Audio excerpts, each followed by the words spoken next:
Cunning, run thing.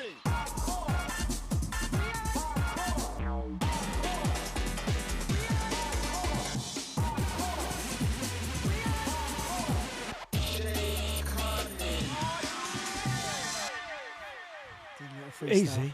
There you go. I saw that. I was actually quite impressed with that. It kind of went with the intro. Is that the intro for your show? That is the intro for the show. Because I've usually, like, when I get showed, lock in here, like, go to this minute. So I kind of jump to the minute. So how are you? Well, welcome. Welcome to the show. Okay. So I have this habit of just taking over. You know what I mean? Do you know what? I'm done, mate. I'm out. Yeah. So yes, it's DJ Phantasy here, and welcome in the studio, Jay Cunning. Thank you very much for having me, mate. It's a pleasure, mate. I've always wanted to come on this show. You've got to big up the Kool London family. Nice. Big up. Out to East, out to Suze, out to Darkness, yes, all the crew. So this is the We Are Hardcore show. Myself, Jay Cunning, and we've got a very special guest in with us today. He's introduced himself. Yeah. DJ Phantasy, the man, the legend. I do my own sound effects, by the way. Mate, it's an absolute honour. I've been talking to you for a while about getting you on here. Do you know what? I was actually thinking the other day, I always remember before I actually met you, I read an interview you'd done, and you said that you actually got into the music because of a set I'd done. Is that right? Yeah, it was Reincarnation, and that's probably going to come up a couple of times. Okay. It was just a phenomenal... Because you were on Kiss at the time, right? Yes, yeah. That's right, because I remember there was like some article about Kiss FM, and it was like one to watch for the future. Do you know what that was? That was Mixmag or Crossfade or X-Fade. I think it was Mixmag. Yeah. I'd cited you, Ratty, LSD and Slipmat as my kind of inspirations for kind of mixing and music. And I thought to myself, oh, that geezer's well safe. We did actually put cross paths though, didn't we? In the because I don't know. I used to smoke a lot back then, man. Like, you know, I mean, I don't really. It's so funny because when we went, was you at Clashmouth? Yes, I was. Yeah. When I went to if anyone hasn't been to this Clashmouth, you have to. If you love all things like from back in the day, you got to go, because I kind of went there and I was like, I'm just got the book just come out, 3 Generations Deep, and I wanted to kind of, I was told about this place is where a lot of people from back in the day kind of converge. I really went there with no expectations, and I tell you now, I come out of there, and I just the vibe was just immense. Like I see so many artists I hadn't seen for ages, years. J Magic, I hadn't seen him for time. Steve Digital, I hadn't seen him for ages. There's the Hospital Boys were there, and it was just quite mad. But the most important thing for me was like I had people coming up to me that were like fans of this music from this era, telling me about tracks I made, and I genuinely was like, mate, I have no clue what you're talking about. Do you know what I mean? Do you know, we'll talk about this because it was very classic kind of back in the day, like late 80s, early 90s, where DJs or producers, it wasn't about building a brand. It was about making music, coming up with all these different names. Rob Playford, God knows how many names he had. Ron Wells. I mean, my God, that guy had so many synonyms. Well, the funny thing is, talking about that, I'm currently, at the moment, I'm going through loads of DATs. If you follow me on Instagram, DJ Phantasy, you'll see recently I put a picture up of loads of DATs. And I don't know why I did it, but like I've got so many tunes. I mean, even today I was like editing something, well, basically bouncing it down to WAV of a track I'd done called This Is a Dream, but I put it out as Tetris. I didn't put it out as DJ Phantasy. So I don't know what was happening in them times there, because now you pretty much put your name on everything. It doesn't exactly. But back then, we just seem to keep making these pseudonames. Do you know what I mean? I don't know what the reason was. Why we did it, but some of the reasons one, obviously it was quite a sample culture has been around for a long time, but that was quite a big part of that music, taking hip hop beats and acapellas and vocals and what have you. But also you're worried about, you think we were worried about getting caught like for sampling. I think that was the last thing on our mind. But the thing is what I kind of think is, and I'm trying to sort of tell, like some of the kids that are about now coming into the music and that, and what I always say to people, what got us into the music, what made us fall in love with the music at whatever era we fell in love. Like, for me, it was 88, 89, you know, just as I discuss in the book, it's like, you know, it was just like, wow, I can't believe all these different people from different backgrounds are all together partying as one. But you know what it is I kind of just I just need to make this music. I couldn't believe I even found it in a record shop when I found it on Vinyl Zone Kings Road. I couldn't believe I actually found it. And then as you go along, you kind of, you know, and we got into it for fun. It was like fun. It was just like amazing fun to make a tune, rather than like now, you know, maybe people are taking it too technical and it's, you know, they've taken the fun element out of it.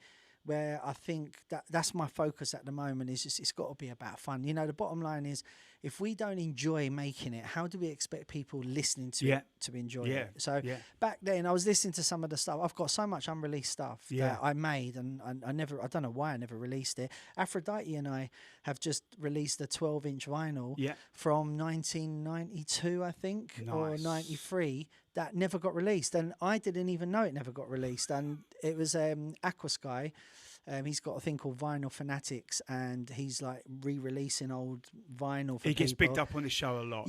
So big fan of them. So Spider actually called me, MC Spider, the tarantula. He called me up and he was like, "Look, this guy Aquasky wants to talk to you." And I'm like, "Well, I know Aquasky, but I didn't know him personally." Anyway, got talking to him, and at first he was like, "Yeah, we could do this," and I was a bit, I don't know, I was a bit skeptical. But going to Clashmouth and seeing people like have this passion for this music that was made 25, 30 years ago, it kind of made me think, you know what? Yeah, I think I need to probably look at this a little bit more. Do you understand what I mean? Yeah.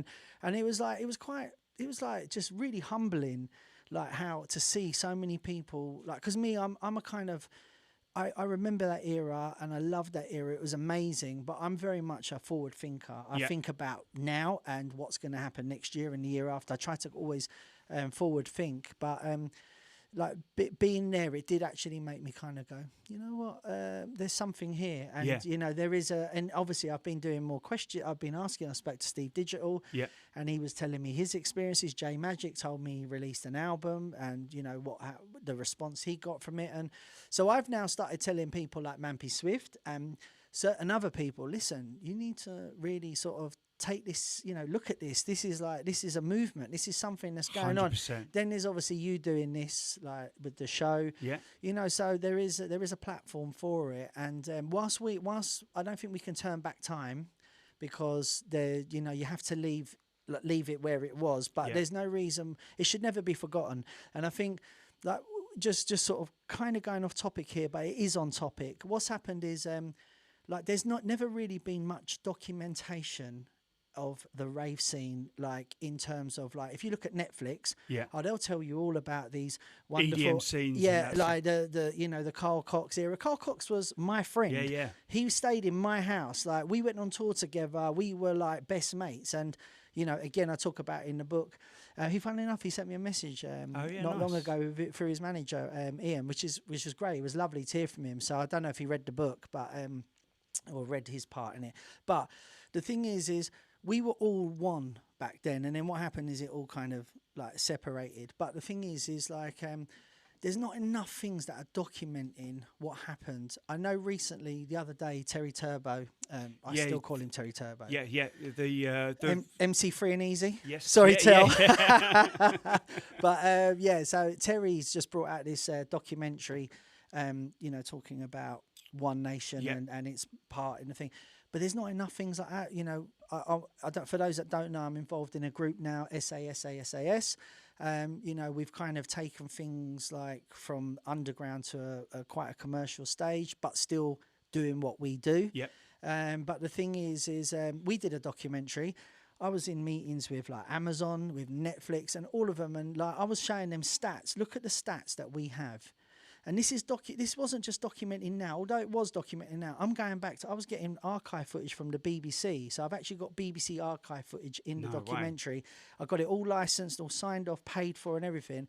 And they were just like, no. And I'm just like, mate, you just put it on there. Let the people decide if they want to. And, you know, and it's such a shame. I think we need more things documented. So what you're doing with the show, what Vinyl Fanatics and Clashmouth and all these people are doing, I think it's commendable. It needs to be more supported because, you can't never forget that era. And if this is a kind of a part of a process of documenting that moment in time, for example, 100%. I'm just sorry I'm waffling, but Jack Smooth, right? I'm going to tell you now, that guy's done more for this music back in the day than he ever gets credit for. Why? I don't understand it, because he's not, you know, loud, and, you know, he's not one of those guys. Do you know what I'm saying? Just loves and supported the music. He just does it, and he wouldn't even, you know, he would just do it. He just, you know, he would just be, you know, it was a hub, and he was involved in the background of a lot of people's stuff and never took no credit for it. Just was just happy to help. He was doing his own thing, but. You know, why hasn't that been documented? Even if it was like a 30-minute documentary, just put it on YouTube or something. Somebody needs to grab this ball by the horn and just like kind of document this stuff. So any video guys out there, or ladies or teams or whatever, you know, think about it. There's a history here. There's a lot of history, and there's a lot of people. Don't forget, in my book, I talk about, that's my journey, and my journey meeting certain people along the way. Don't forget, Groove Rider's got a journey. Frost has got a journey. Like, you know, Fabio. They've all got, everyone's got their own journeys to how. But getting those to weave together, 100% with you on that. You know, for me, you know, I lived and breathed the rave scene from, you know, 91, I was going to Stearns, 92, you know, and all the way through to 94, 95, 96. And, you know, at the time, I think there was Music Mag. They didn't touch the music with a barge pole. I think Mix Mag around again, they didn't cover it. You obviously didn't have the internet. So it's not only about not forgetting it for me, it's about filling in the holes. Because I've got my own, I've got vast, I mean, I lived in New Zealand for the whole of 93. So I missed the whole of that era. And I'll be honest with you, I've said this many times, I partly do these for selfish reasons because I want to hear the stories. And I think it's amazing that other people want to hear those stories as well. Because, you know, nowadays, everything's far more transparent with social media, and it's far easier to see it, you know, whether people are showing the highs and lows or just the highs or whatever. But, you know, Ron Wells, you know, Jack Smooth, for example, I did, you know, 2 interviews with him. It was 3 hours. And I tell you, I could have done another 3 easy. The funny thing is, I was just flicking. I still haven't been able to. It's just too, like, you know, really what I need to do, you need to put it into an audio book or something. Just to, like, you know, or even put it on a podcast so it can just, like, a whole lot, like, in one, like on Spotify or something like that, so that when you're on the road you can go. But I haven't managed to listen to it all, but I mean, I have heard little bits of it, and you know, as I say, there's just so much history. And don't forget, the beautiful thing about this music going back from like 88, 89, how many people like have came into the music at some point and, you know, gone. Like, even I was weird enough, I was on the phone to TC today because we've got a new song coming out, and we were talking about this, and I was talking about, like, you know, there's a guy that was called, his name was Brian Monitor, DJ Monitor from Skeleton Records. And like, he was on the cusp of doing something, and he was like, I remember he was a West London boy, and like, he was such a safe guy, and the next thing, gone. Just went missing. I was like, and then he resurfaced. Love to Love You was a massive check. They'd done loads of stuff. They were doing bits back then. Do you know what I'm saying? And the thing is, just think of the thousands of people that all have their little bit of story that, you know, there's this massive jigsaw puzzle that needs to be put together, because, you know, at the end of the day, everybody, no matter how small or how large their contribution, it's a contribution. And I think, again, just going back to my point, I think it needs to be documented. Do you know what I mean? I'm 100% with you. But look, we're here today to get your part of the story. I've got to say, I've read quite a few books on DJs and artists' experience, you know, from coming through from when they started to now. And nothing's quite hit the mark for me. You know, I again, from that selfish perspective, you know, I lived and breathed that 91 to 94 era, and for me, there's a lot of stories that have not been told yet. Some books were like, oh, you know, I was really into kind of acid house, and then jungle came along. It's like, hold on a minute, what happened to those kind of 2-3 years in the middle? Other books I've read where they haven't quite represented it in a positive sense.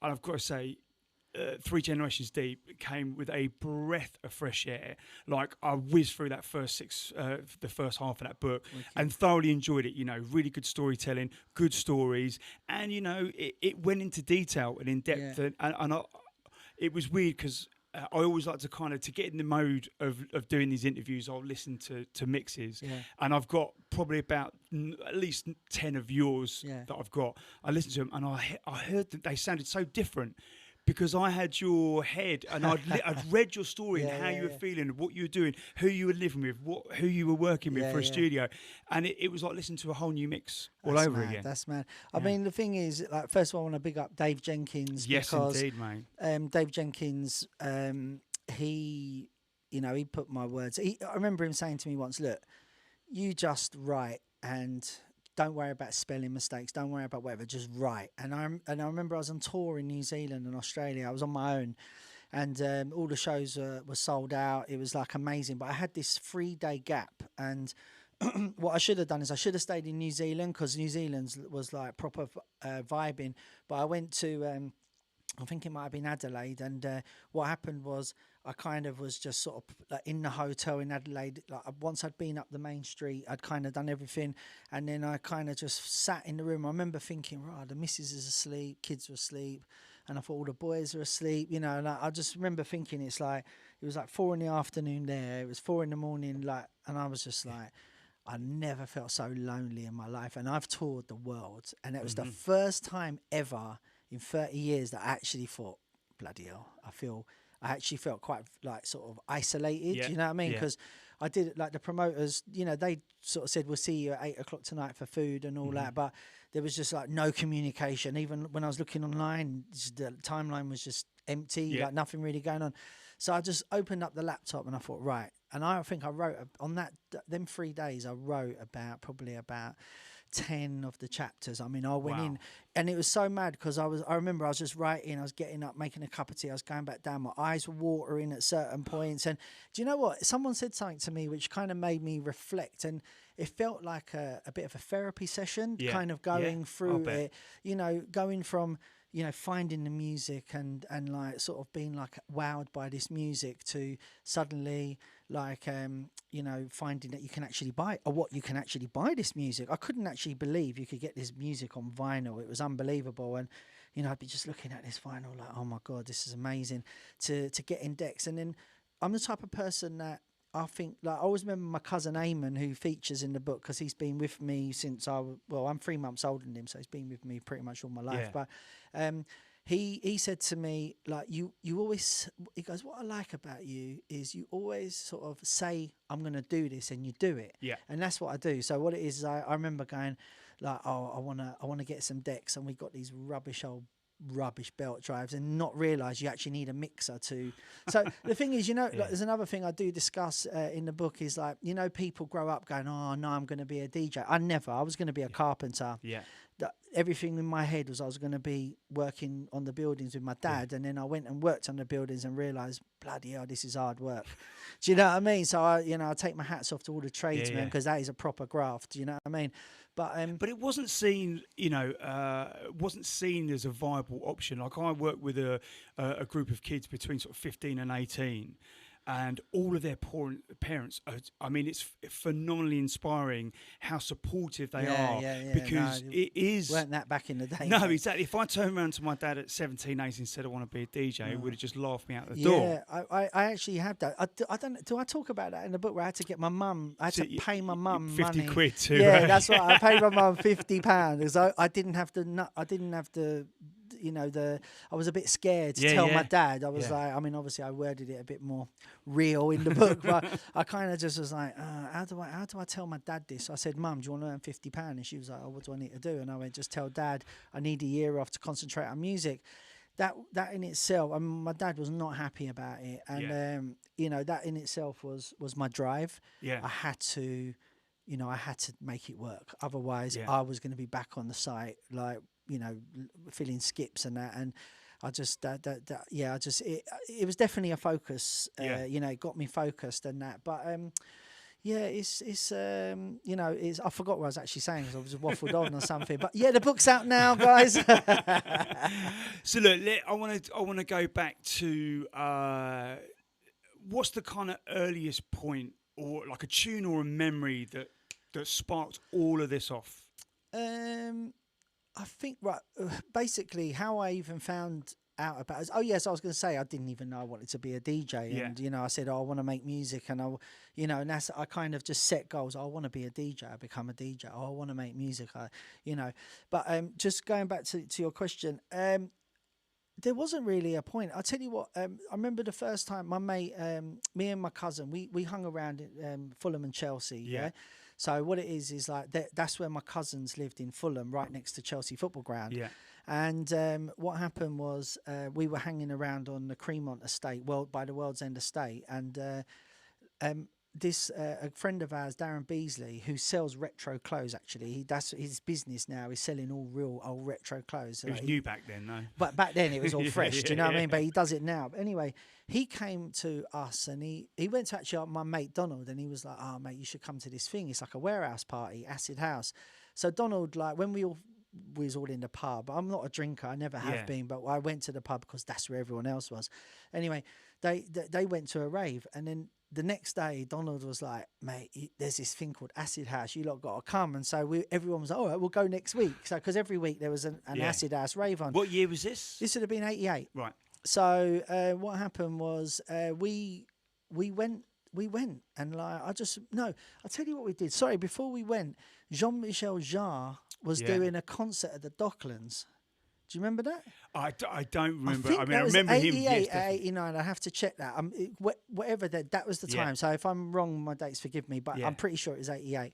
So he was doing a thing at the Docklands, and then what happened is my mate turned around and went, "Yeah, I got these acids." Right? I remember they looked like just bits of plastic. Yeah. And he was like, "Yeah, everyone just take a bit of this, and we're going to go to see Jean-Michel Jarre." So we went on the thing. I took it, but I'll be honest with you.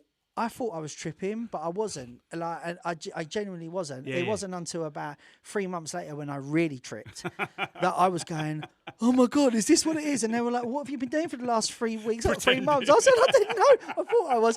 But I kind of realised that if you stare at something long enough, it's going to move. Yeah. So I'd be staring and they'd be going, "Can you feel it?" And I'm like, "Yeah, I just see it move," but it wasn't. It was just my eyes were going like that. Do you remember that picture that used to have all the dots and you had to stare through it and the image would come in? Oh yeah, no, but this would be me staring at like trees, not realising that the wind was making the trees move, and I'm going, it's working, and it really wasn't. So anyway, we went to see Jean-Michel Jarre. And I just remember it was at that time when everything was like new, you got to try it. You know, I remember going, "Oh, I would never take ecstasy ever."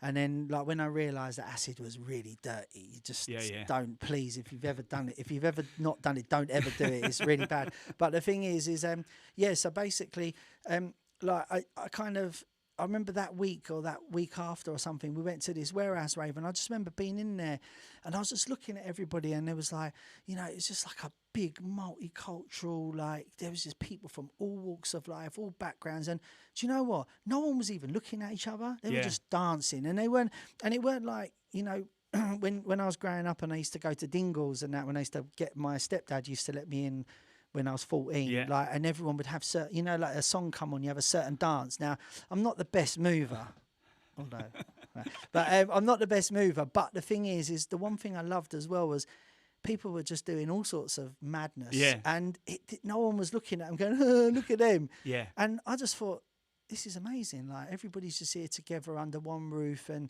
you know, just and that's mostly what grabbed my attention, was just like, you know, white, black, Asian, everyone under one roof. And I just was, and it was just so friendly, and it was just calm. And I remember this girl come up to me, and she was from Holland, and she grabbed my hand and she was like, "Oh, come with me." And so she's walking me around this warehouse, and she's going, "Oh, this is Steve, da, da, da." And I'm thinking she knew everybody. She didn't know anybody. She's just out of her nut.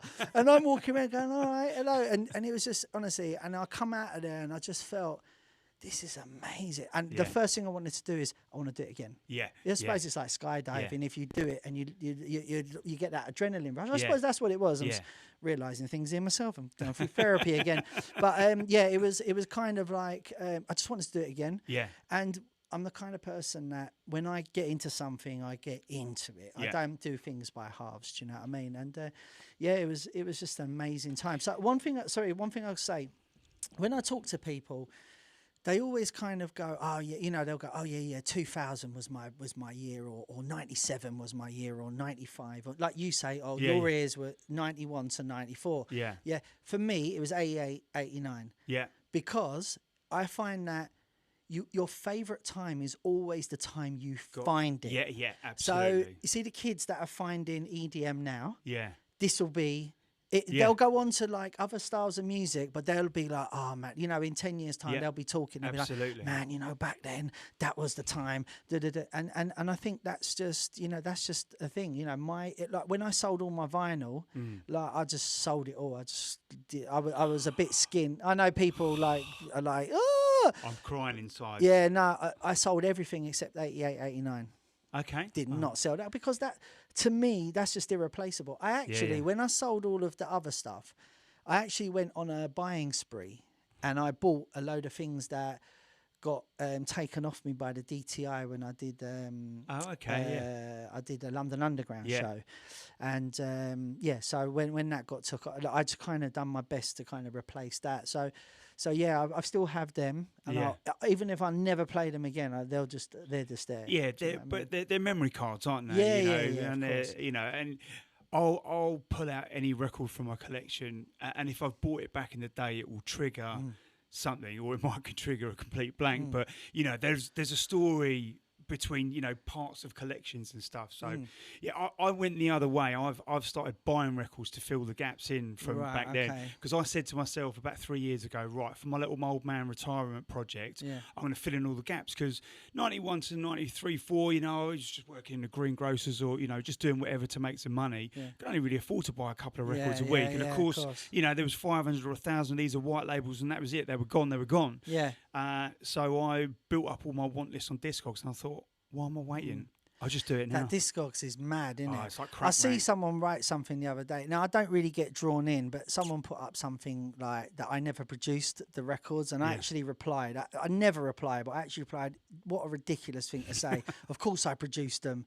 Do you know what I mean? And I just thought, like, well, this geezer, he's probably like 22 years old. You know, I've been, you know, do you know what I'm saying? I don't know who he is, but I just thought, what an actually ridiculous thing to say. I never produced them. Like it doesn't matter. Just want to clear this up. If you make a record with me, or I make a record with you, I ain't letting you put it out with just Jay Cunning. My name is going to be on that record too. Like, you know what I mean? It's like, it's as simple as that. Anyone that would do that otherwise must be either silly or getting paid a seriously lot of money. And you know, so I just thought that was quite ridiculous. But that Discogs is quite mad. I've been actually looking on there, and this is where I found out that I've been releasing records under various different names. You know what I mean? Like, was this part of the research you doing for the book? So I do actually want to ask you about that as well, because, you know, let's face it, pretty much everyone in their adult life at some point has said, oh, I'd love to write a book about my life. And then they've never thought anything more about it. Again, it just goes back to what I say, you know, like what my cousin Eamon said is, you know, you say you want to do something and you do it. And I've just had a deja vu, that's quite mad. But the thing is, you know, I decided 2 years before that got released that you know what, on September the 30th, 2019 will be 30 years to the day where I got my name, Phantasy, and I got my name off of that infamous rave at Reigate, the one where the police got the van overturned. That's actually in the SSS documentary. Really? That's what I talk about, where I got my name from. And then so there was, you know, a bit of rave history there. And then what happened was I was selling tickets for. I do talk about this in the book. So you do, and this is what I find really inspiring, because I was probably about 2 years behind you. I thought you were going to say 2 years old. I may look it, but I'm not. I was probably about 2 years behind. I started kind of going out around 91, so like actual events. I was doing like weird little kind of illegal things. But I was just a raver. I went there, did what I did, danced all night, loved it. That was it. Listened to Pirates. That's how most people got into it. I did the same thing, but I just did it a few years before. I went there, just got into it, and how I kind of I remember I just wanted to. At first, I said to this guy, there was this rave at Slough Centre. It was so sick, right? And I remember going to, and the geezer that run it was a guy called Stuart, and he had this bowler hat.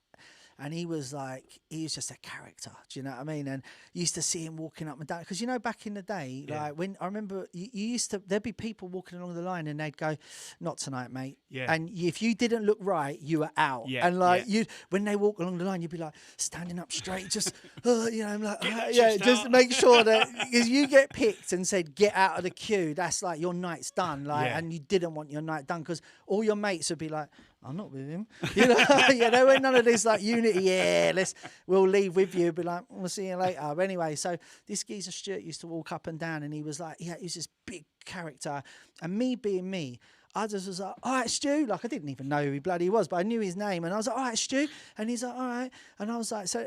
At the end of the rave, I see him and I go to him, listen, mate, I'm going to Land of Oz, which was at Heaven on a Monday, and I'm going to Rage, which was also at Heaven on a Thursday. I said, look, do you want me to take some flyers for you? I'll hand them out. And he was like, yeah, cool. So he gave me flyers, save him doing it. I was going there anyway. And all I was thinking in my head is, if I can just get a queue jump. It wasn't even like I wanted paying. I just didn't want a queue. So what happened is by doing that, and when Stuart used to see me, he'd be like, Steve, come along. And who are you with? And I'd be like, I'm with these lot. And then we'd come out of the queue and walk straight to the front. We felt like proper VIPs. We felt so special. Still paid our money to get in. We weren't getting in for free. Yeah. Still paid our 20 quid to get in. And it's funny because you see how things kind of melt into one. Now, what happened is I was standing outside Land of Oz handing out them flyers. And Jarvis, who owns Biology, said to me, have you got any VIPs for that? And I'll be honest with you, I didn't even know what he meant. I was like, what the bloody hell is VIPs? What was VIPs? I didn't know. So for those that don't know, it's very important. People basically passes to get in free. So me being me, I went, nah, but you got any VIPs for that? And he went, yeah, come down to Vinyl Zone on Kings Road tomorrow. It was a Tuesday, like Monday night. Come and see me tomorrow at Vinyl Zone in Kings Road. Which is where you were hanging around anyway. Which is where I went to get my music anyway. So I was like, all right, cool. So I turned up and he was there, and Jarvis, just bigger than life character again, and he was there and he's bowling around, he's walking. And I was like, all right, Jarvis, I'll see you last night. And he's like, yeah, here, get me a passport photo. And I said to him, oh, okay, cool. And he went, I said, he didn't ask me to do anything. I said, look, do you want me? I'm going to Rage on Thursday. Do you want me to hand out some flyers for you? And he was like, all right, cool. So he gave me a bloody stack of. I think the flyer was for a thing he was doing at Battersea. I think it might have been called Weekend World. I know it had the Biology Man on there. Okay, yeah. It was like one of their first events anyway. Anyway, I took the flyers, and so I'm now here with Slouse flyers and Biology's flyers. I don't know how that was going to work. I've only got two hands. Anyway, Jarvis, I gave him a passport photo and he went, come back in a couple of days. I went back in a couple of days. I had my own Biology VIP pass with my photo on it. And, man, it was like, I just arrived. I was actually thinking that as I was saying it. I'm maybe somewhere, I don't know.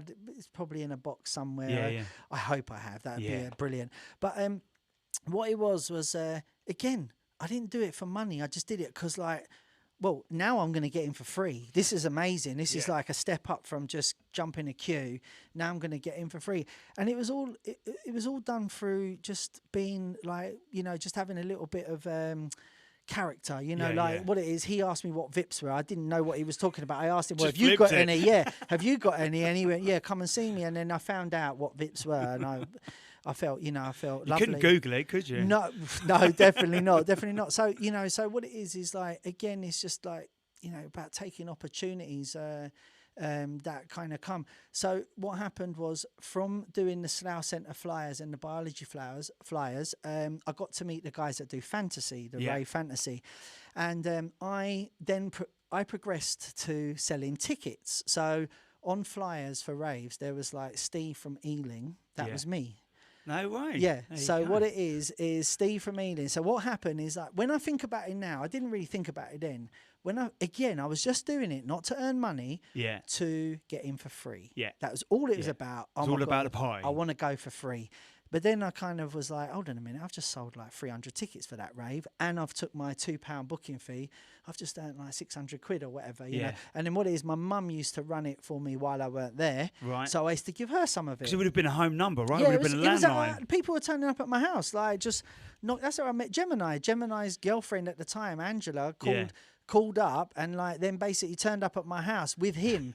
And he went to my school, and I remember he was a right arsehole at school. He was one of them guys. When he got on the bus, you're like, oh, no. God, is that idiot? Sorry, Si, but you were. And the thing is, so what happened was, Can I just say, you know his story? Did you read what he said about me in the book about the Groove Rider thing? So I remember he mentioned about the Ribena quite a lot. Oh yeah, because I used to have this Ribena and Smarties yes, thing. the Groove Rider. Right, he so thought, let me just clarify this. Anyone who's read the book, Gemini, in Gemini's head, and he smoked a lot back then. He still does. But I told him when I was meeting him, trying to impress him, that I knew Groove Rider. Yeah. What he heard was, I am Groove Rider. So he started going around telling everyone, yeah, man, I'm going out with Groove Rider this weekend. Right? Not even know what Groove Rider looked like. And like, trust me, if you know, me and Groove don't look like each other, like, you know what I mean? But the thing is to this day, he swears by, and I'm like, bruv, I never said that because I'm not an idiot. You know what I'm saying? I don't need to say I am someone I'm not. But anyway. There was only so long that lie would have held up exactly, for, right? Exactly. But it's in the book, so you'd have to read it. So I'm not going to give too much away, but it is quite funny. And so basically, we used to sell tickets. So then I started doing, I somehow got introduced to Dave Lambert, who ran Fantasy. Yeah.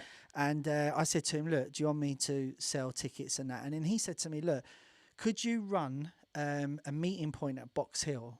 Right. So, and then what was another thing, which was like, honestly, it was so amazing. And this kind of relates to my football days when I used to go with Chelsea's firm and that. Yeah.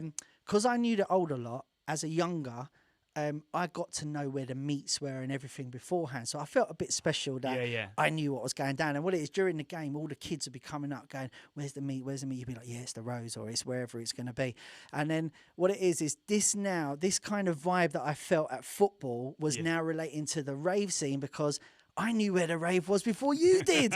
And like, so what it is, I'd be having people like calling me, because back then I did have a mobile phone. Like it was a brick, but they were literally with a handset attached to like a massive brick mine was at NEC 9A. I got it off of, Phil Higgins that runs Desire. Oh, okay. I don't know him, but Right, so he'd be an interesting person to interview, because he's got some stories, trust me. But me and him become really close because he worked with Labyrinth. With him and Joe ran Labyrinth together at the start, and then he broke off and done Desire. And me and him were really tight. And I remember he had this mobile phone, and I was like, oh, I'd love one of them. And he went, oh, have it. And I went, what? And he went, yeah, just get a new number. And I went, are you serious? He gave me a bloody mobile phone. I couldn't believe it. I was like 18 years old, like, 18, 19 or whatever, with a mobile phone. I couldn't believe it. I was just like, I remember standing there on the street, like Northfields Avenue, with this phone, and everyone on the bus looking at me. I'm literally, the whole top deck was looking at me, and I was going, yeah, like that Dom Jolly. I was like proper like, hello, Mum. Do you know what I used to do? This is so funny, right? It's so sad, really, but it's funny. I used to phone my mum when I was on the road to let her know I'll be home in a minute. And it would cost me 50 pence just to go, I'll be home in a minute. She'd go, all right, cool. And put the phone down, and like, then I just, next thing the key would go, and it'll be me, all right, Mum.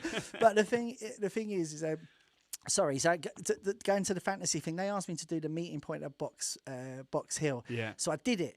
And again, I discussed this in the book. What happened was, my young business mind, I kind of didn't think, I just did it. I didn't think. So what happened is that I'm walking around and people are coming up and buying tickets off me.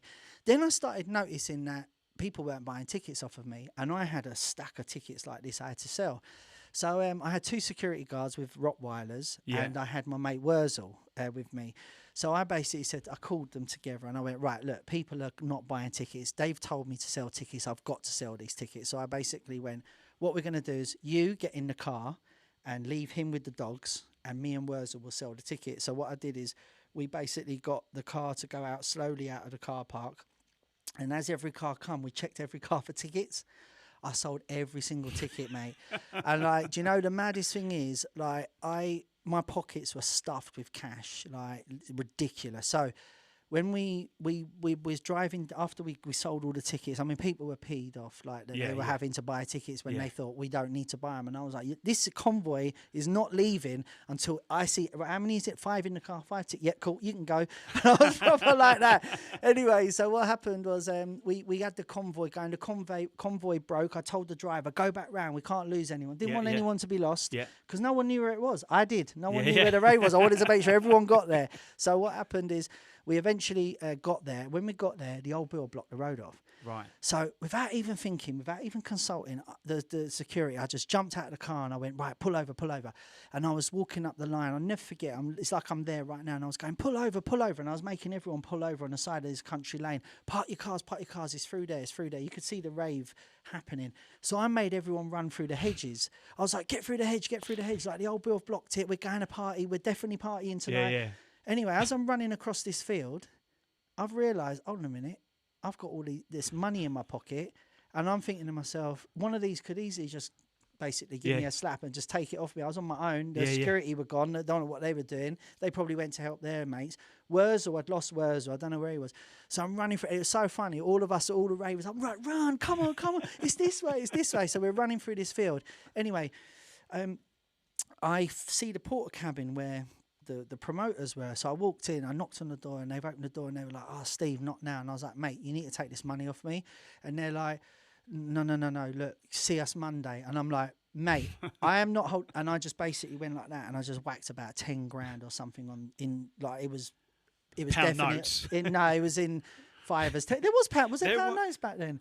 I probably wouldn't have taken pound notes. It's too thick. No, but anyway, like the thing is there was definitely no coins, so there was that one thing. Yeah. But I just stacked all this money on the table, and I remember they both went, wow, where'd you get this from? And I went, man, I sold all those tickets. And they were just like, whew. So I remember, I'm getting goosebumps now thinking about it. They counted out £1,000. Now, don't forget, £1,000 in like 89 is a lot of money, man. You know what I mean? It's a lot of money now. Yeah. But back then, it was ridiculous amount of money. So they went to me, here's some money, here's £1,000.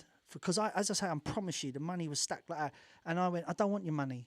Like, what an idiot. But I said, I don't want your money. I want to play. And they went, take the money, you're playing. And I was like, sweet. So Double win. Yeah, so I took the money. And then I remember I had to wait all night for this thing. But so I got, from that event, they weren't allowed to run events no more. So I went to see them on the Wednesday after. And I said, look, because Fantasy means so much to me because of the event, do you mind if I use the name as a DJ name? And they said, as long as you put DJ in front of it. That's why I'm glad you got it right. There you go, see. I'm very, ever since then, it's always been like DJ Fantasy. And so the reason I started this long-ass story was because I knew that on September the 30th, 1989, 30 years would be September the 30th, 2019.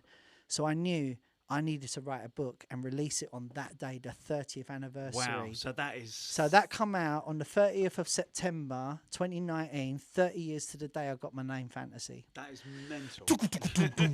And we'll just cut for an ad break there. Mate, that's awesome. So let's talk about how you started getting into DJing, because that's a really interesting story. Again, just kind of revisiting the mixes that I've got of yours, and also kind of getting new ones as well. Some DJs were all right, some were phenomenal. You definitely had a style. You were really kind of mixing stuff up. What was your kind of approach to kind of getting? You getting two turntables. Obviously, number one, I need to learn how to beat match for number one. I mean, to be honest with you, I think I kind of can get influenced by the people I'm around. So, like, obviously, Gemini was he was like a kind of a beat rider. So what he'd do is he would just he could mix for hours just continuously, and he just had this way of just putting the music together. And then with Carl Cox was very chop. Yeah. So what I tried to do is blend a bit of the both styles. So I always remember, I think it was SS said to me back in the day, he went, I think it was SS, but it was definitely at a rave in Birmingham and Leicester, I think it was Leicester. But what it is, I used to the way I used to use the crossfader. So I don't know, I don't want to really move this. This won't affect the volume. Okay, fine, so let's say if a tune's going dunka, dunka, dunka, dunka, dunka, and over the 8 beats, yeah, there you go. That's funny. Over the 8 beats, I would kind of mix the next tune in. So then you'd have the next tune playing, and then next thing you know, I'd swing it back to the other. And what it is, I always remember I was at where was it? Clapham Common. There used to be meetings at Clapham Common, and everyone would go there on the Sunday after the rave. Yeah. And then anyway, this guy Des set up some decks, and he had a DJ called Casper who was from the World's End Estate, and Casper was an amazing DJ. Trust me. I remember me and Gemini was there watching him one day, and he was playing this tune, and next thing next thing I just see him picking the tune that he was playing off the deck, and I'm like, I didn't even hear the bloody tune switch. And it was like that technical ability, like how that guy never become a big DJ, I don't know, because he was like flawless, you know what I mean? So I kind of like, with Gemini being like a really great mixer, and with Carl Cox with his energy and that, I try to combine the both of them. It's like, even now I work with Mackie G, who's like, you know, one of the most popular drum and bass DJs about now, and he's kind of influenced, like I'm sure I've influenced him, like, and he would admit that, and you know, he's influenced me. You get influenced by the people you work with. So the thing is back then I was very, you know, kind of influenced by Cox and obviously Gemini, and I try to kind of mix up the styles and everything like that. Do you know what I mean? So even a funny story talking about reincarnation, because I know somebody's left a question about that. Do you know what? I'll just tell you this quickly while you're getting that question up. DJ Hype, I got a funny story. Yeah. So I said to him, teach me how to scratch. So I went round his house, and I remember he pulled up 2 Run DMC. Not bad meaning bad, but bad meaning good. And I didn't realise, to me it was like 20 minutes. I was in there for like 3-4 hours just going bad meaning bad, bad meaning bad, good. And then what I did, I went out that night at Reincarnation and did it live at the rave, and he said to me afterwards, what are you doing?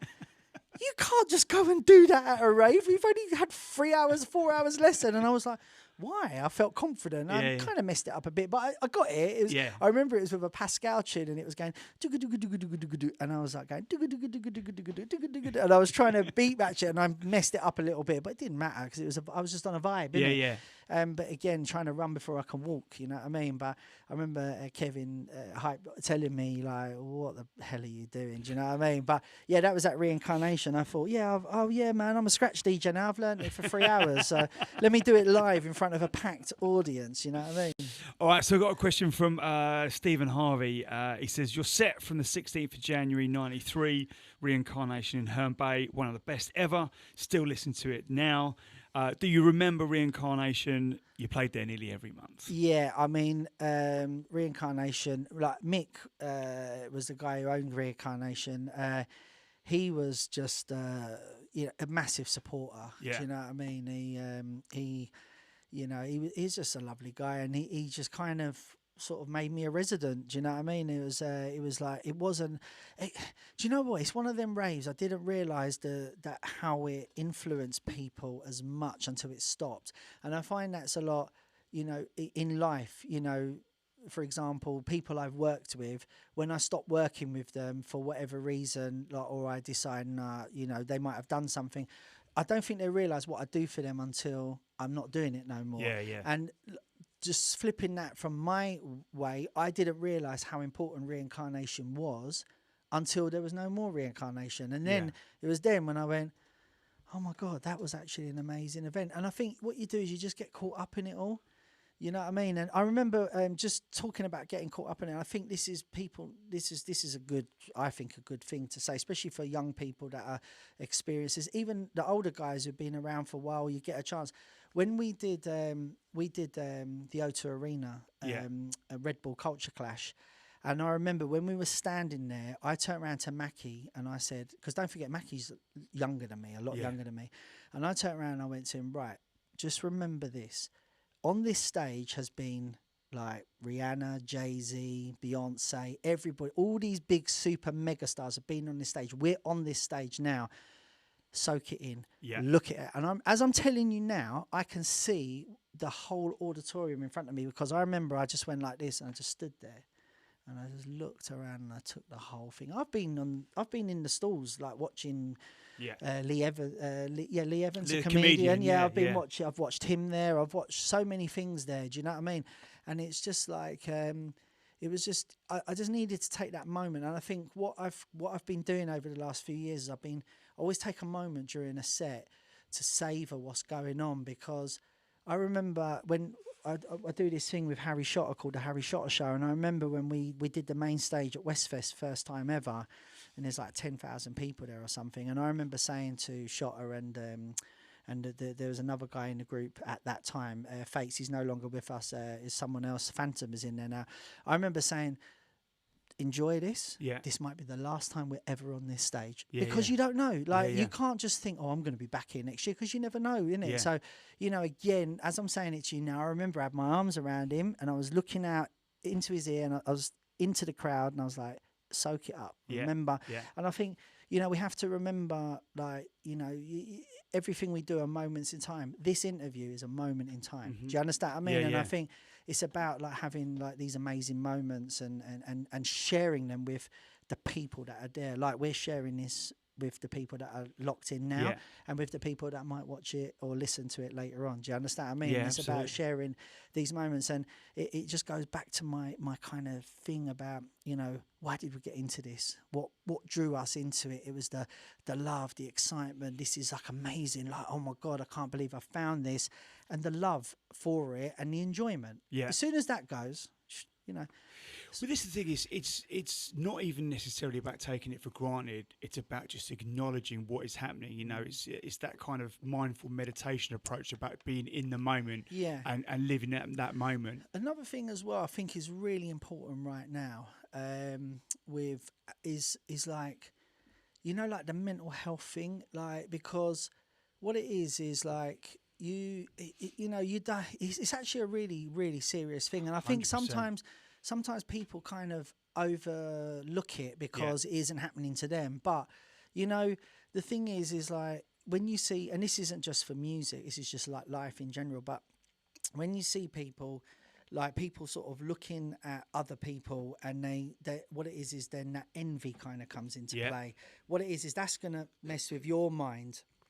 Not, do you understand what I mean? Yeah, So yeah. what you got to do is, like, you know, just like think about where you are right now, and, you know, like, you think about your family, and, you know, and like, be lucky, because, you know, I've been to places like the Gambia, and like they don't even, well, when I went, there wasn't even sugar. I wanted sugar in my tea, there wasn't even sugar, and it was like, it was a real rude, like, it won't, you know. And I just thought to myself, I wish everybody could just come here for like a week to realise how, even if we're on our arse at home, how lucky we really are, because we've got a roof over our head, we've got electricity, you've probably got a phone, you've got access to. Do you understand what I'm saying? Yeah, no, 100%. Just a little Yeah, basic thing. If you want a cup of tea, you've got sugar, and little things that Or we just take clean for- water that comes out of a tap. There you go. I mean, you're going to real basics there, but Yeah. this is what I'm saying, the real basics. And I think, you know, what it is.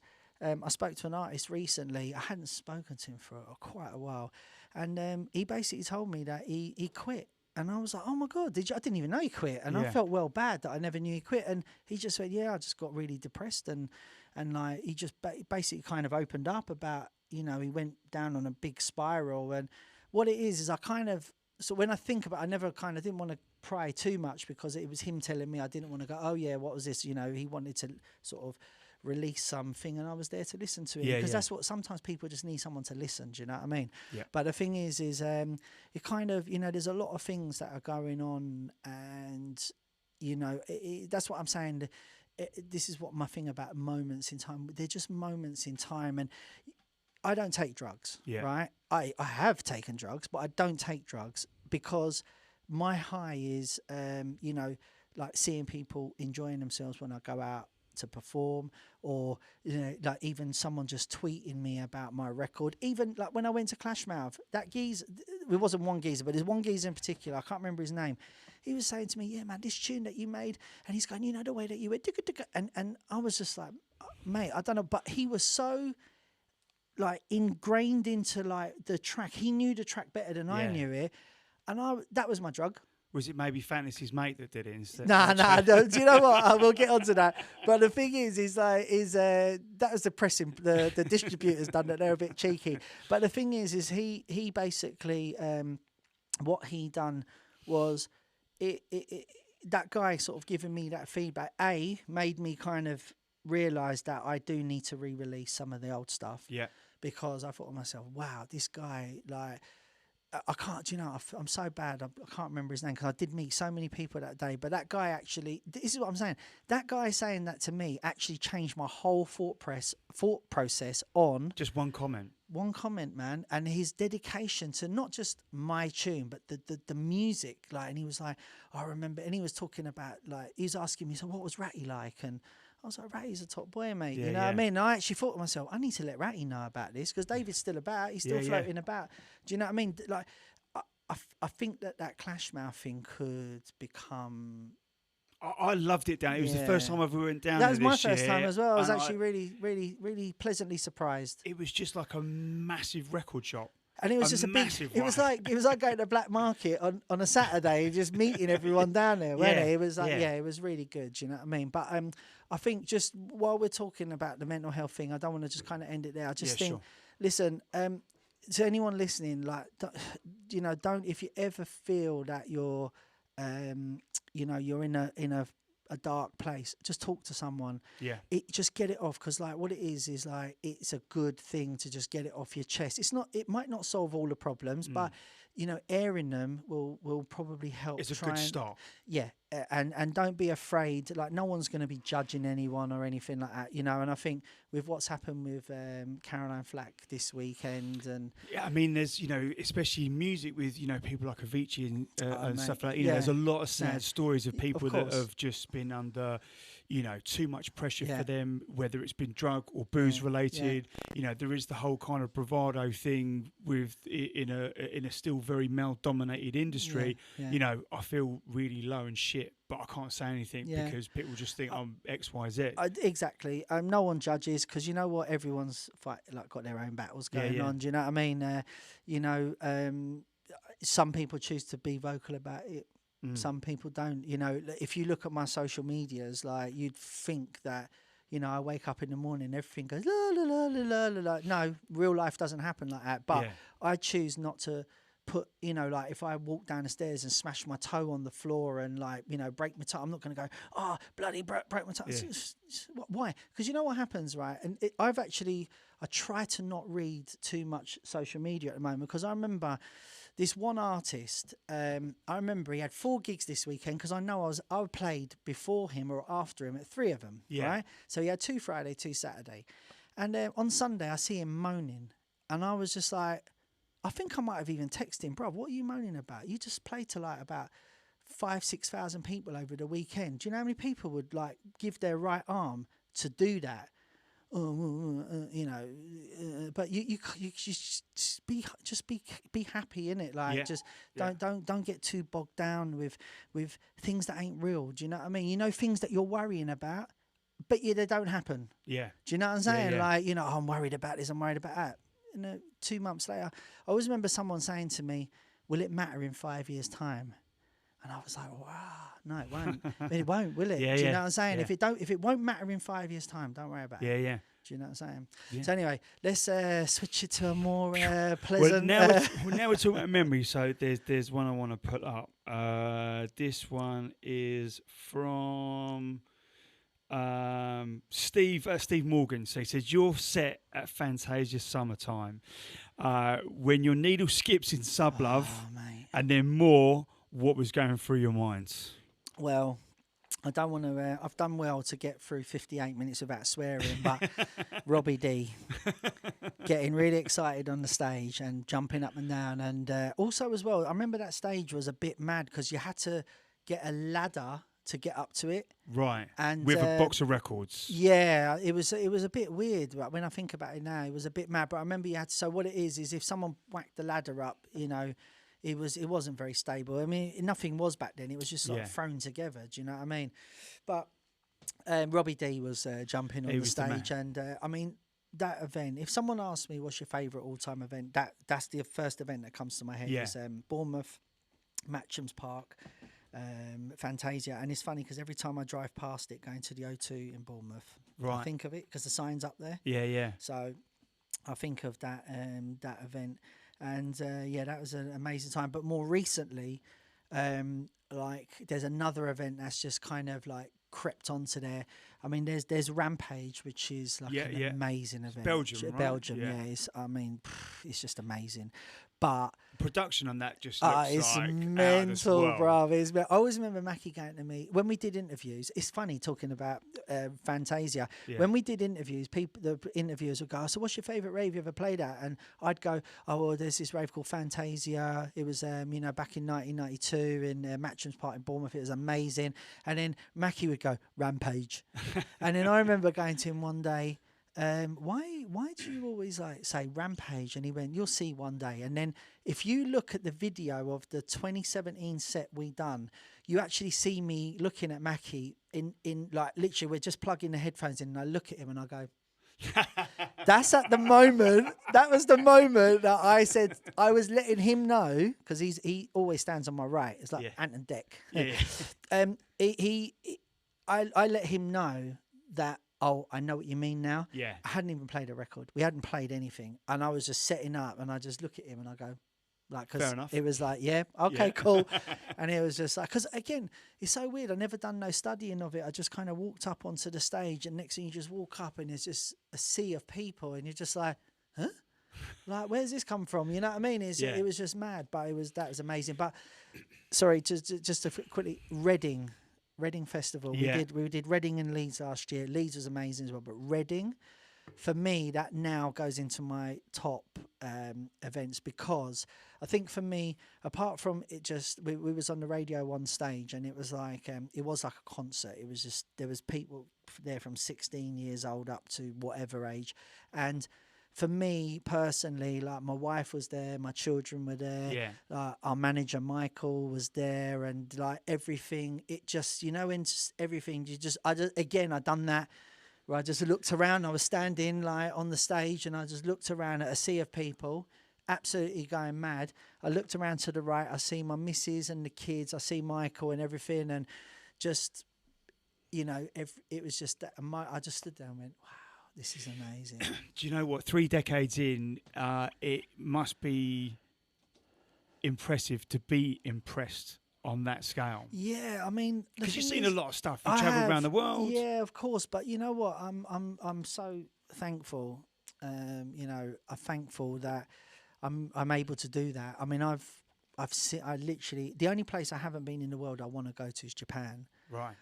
It was up until like last year, maybe the year before, it was New Zealand and Japan. Now, I've done New Zealand now. I've done it 3 or 4 times or something now. And New Zealand's amazing. Oh, you lived there, didn't you? I lived there my parents still live there. They emigrated there in end of '92. So my sister and now her family is there, and my mum and dad have been there since '92. Wow. Yeah. Yeah. See, it's an amazing place. I love isn't it. Oh, mate, it's so chill. I was on a plane. When I was doing that tour on my own, I was on a plane. I was just sitting there, and this geezer next to me, he was a massive, like Maui guy. Yeah. Next thing he went, "Hey mate, what are you doing over here?" And I was like, "Oh, I'm a DJ. I'm on tour." Mate, he was like, it was so funny because you know that one where they go, "Oh, so my mate's a DJ. Do you know John?" I go, no, but yeah, you know what I mean. But so basically, but this geezer, I was just chatting to him. He was telling me about the country. He was like going, "Oh, you've got to go here. You've got to go there." And I was just like, "Mate, this place is amazing, isn't it?" And he's like, I go, "So where'd you go? Where are you going now?" He goes, "I'm going on holiday." And I went, "But don't you live here?" And he went, "Yeah." And I went, "So you live here and you're going on holiday here?" And he went, "There's no reason to ever leave." And I was just like, wow. Do you know what I mean? So I'm trying to get my missus to go over there, but she don't really like flying. Do you know what I mean? Yes, so it's a long flight. But Rhythm and Vines Festival is mate, like... Bruv, we did that on New Year's Eve. Listen, I got a funny story about that. So we arrived at Rhythm and Vines and they said, "Oh, do you want to come and see the midnight countdown?" So I was like, all right, cool. So like me and the boys, we went in the pit, the pit between the stage and the thing. So I'm looking, I turn around, I'm getting goosebumps now. I turn around and I just remember seeing this sea of people and it's like an auditorium. It goes up really high. And I was like, wow. I goes, "Oh, what arena are we playing in?" They went, "You're playing in here." And I went, "Are we?" Oh my God. I was just like... Rampage moment. Yeah, it was like, but this is bigger. This is 25,000 people. Like, do you know what I think it was? Because I remember seeing U2 in New Zealand when Paul Oakenfold... Did you see me too? Me too. Oh, right. When Paul Oakenfold used to support them, the Zoo tour, I think it was, Yeah. and it was in a space like that Yeah. then kind of went up Yeah, at the it's back. probably the same location, but Yeah. what it is in New Zealand, drum and bass is like basically pop music now. Yeah. I mean, Mackie is literally a pop star over there. Do you know what I mean? He's selling out tours over there, like I don't know, like how Jay-Z would probably sell out tours Yeah. in America or whatever. I don't know. Yeah. I've not followed Jay-Z like that, but he's absolutely a pop star over there. Do you know what I mean? And then the scene over there is vibing. Yeah. It's just so far away. And it's so good to see because, back in the day, New Zealand was almost a bit like, right, I'm doing a tour of Australia. I may as well pop to New Zealand while I'm here. Yeah. And now, like, the festivals have grown and grown and grown. And there's such a... It's just mad. We were there just at New Year's, and like someone come up to we were they come into our our backstage area, and they went you've got more people on your stage than the main stage. So there was two main stages, Right. but there was the main stage and then the other main stage. But we were in the other main stage, which was drum and bass. The main stage was like live acts, like big bands and that. And they're like, listen, there's more people here. Do you know what I mean? And I was just like, wow. And then I've spoken to like various people who've kind of, just sort of like let me know about how, it's actually daytime music over there now, like drum and bass. So which is a great thing, man. To think about it, this whole thing was started like here in the UK. Probably coming out of Ron's bedroom. Do you know what I'm saying? Where it, the origins of it. Yeah. And it's gone on to 30 years later, and it's grown to what it's grown to. Do you know what I mean? So wait to see what it's like in the next 30 years, eh? Yeah, man, yeah. 6 generations deep. All right, this question is from Dan at Glastonbury. He said, I'd like to share a memory of one of Fantasy's sets. I got a copy of a set from a school friend back in 92. We didn't get many bootleg tapes out here in Australia, and listened to this mix with Carl on the flip on repeat for years. The music still means so much to me, even after 28 years. He's actually ripped it and uploaded it and said thanks to the internet he's found all of the sets from it, and says it was from, he later found out it was from an event called Boom 92 in Great Yarmouth. Do you remember that event? Oh my God. There was a lot of things going on in Yarmouth. Was that me and Coxie? Yeah. Right, okay, yeah, I know. Someone actually messaged me recently about that. That's quite weird. There's a Instagram page that tagged me in that flyer, but it was it was on the actual seafront. I think it was right. Because at that time Carl Cox was managing me, and Maxine, who was Carl's partner at the time, both personally and businessy, so they were both partners. So I remember that would have been, because would Stuction have been on that lineup as well? I mean, it's definitely that era for sure. Yeah. So John might have been on there as well. So of course, I mean, I don't remember the specifics about it, but I remember the event.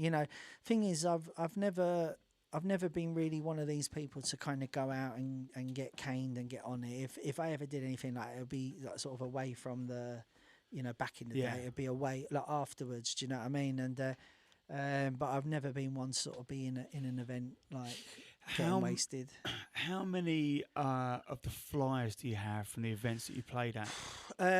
I've definitely got as many as I possibly can from the sort of the 2000s.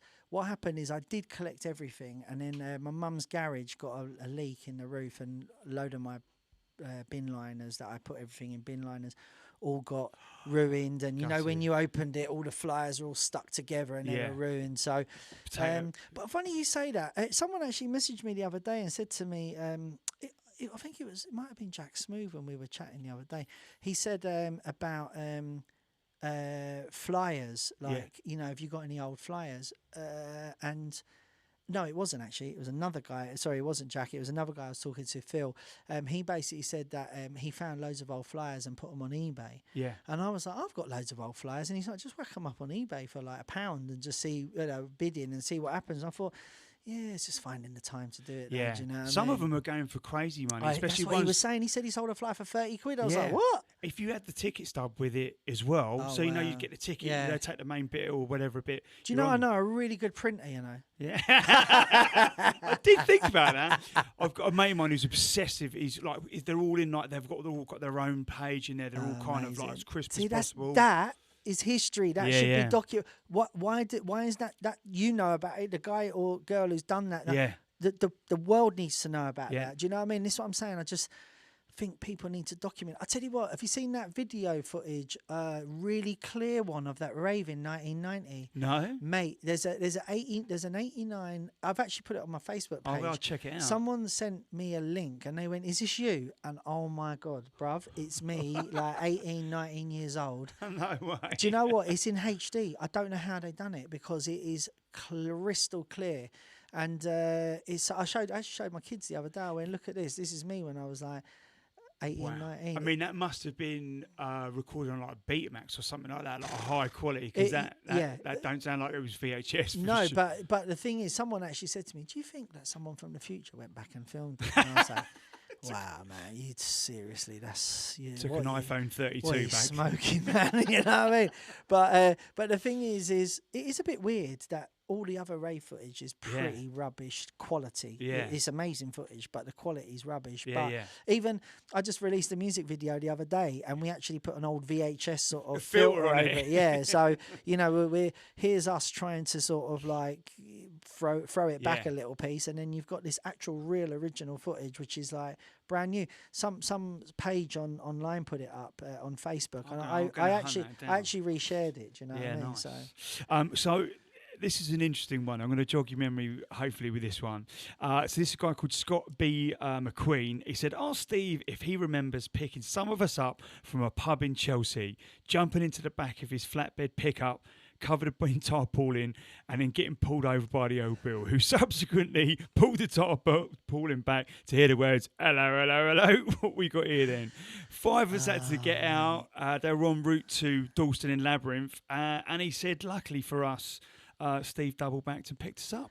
Well, what a nice guy. Yeah, right. So luckily my dad's not listening, but no, I've told him about this anyway. But I used to say to my dad, because I never had a car then, right? I used to say to my dad's obviously in the building game. Yeah. So I'd be like, "Dad, can I borrow your van?" Like, and he'd be like, "Where you going?" I was like, "I was just going to go down and see Eamon or whatever." He didn't know that I'd be driving to raves in this tipper, in this actual pickup truck, turning up like, it was just madness. And we did silly things like put people in the back.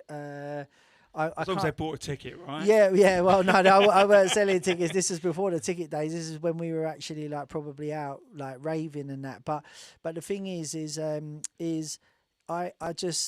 we used to do mad things. I remember talking about the pickups. My mate Dave Alloway, he used to have. He had a second-hand junk shop. Yeah.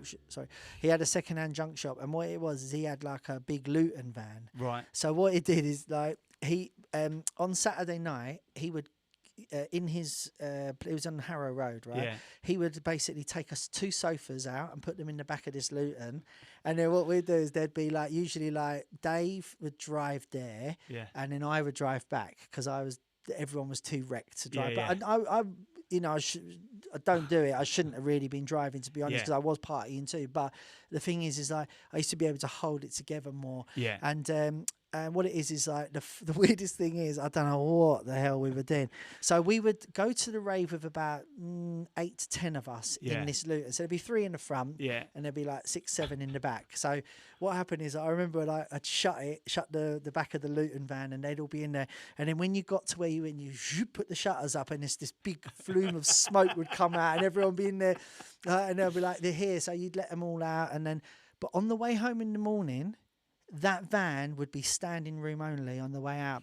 And I remember coming out of a rave once. I don't know what rave it was, but I remember thinking it's going to bloody tip, because I was turning this corner and the whole van was leaving. I was going, Dave, it's going to go, it's going to go. And he's like, slow down. I wasn't even going that fast, but where everybody was probably standing up in the back, as it turned, they all leaned, didn't they? Yeah.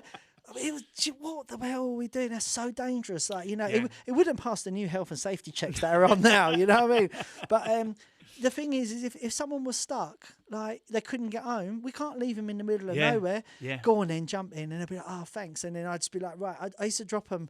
I'd just get to a place in London and like maybe King's Cross or whatever, and just pull up. And you couldn't do that now. Just literally, like, just open it up. It's Be like like refugees. Yeah.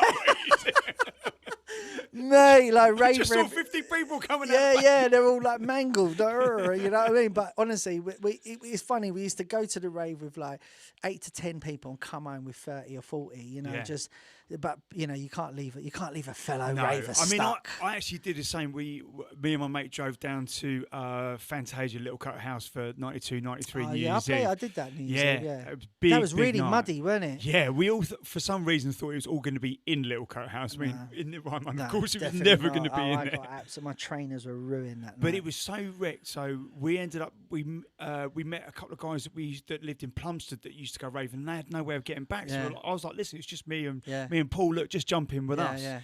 But when you came out of there, it went uphill because there was all mud everywhere. I still wasn't quite right in the head, so I said, listen, I don't think I can make it up this hill with all four of you in the car. I told them to get out of the car. I waited till everyone had gone up, and then I just screamed up there in first gear, met them all at the top, and I said, listen, whatever you do, when I'm driving back, just don't fall asleep because I need your help. Yeah. Of course, they all fell asleep. The windows all fogged up. There was just a tiny little bit at the bottom of the window. My God. I spent the whole time driving down looking for this space because I'd only passed my test. I mean, I'd passed my test not that far off, and I hadn't even driven a car. Yeah. And I thought, well, look, I just can't see anything. Yeah. I literally just got home, and I accidentally hit the windscreen wiper.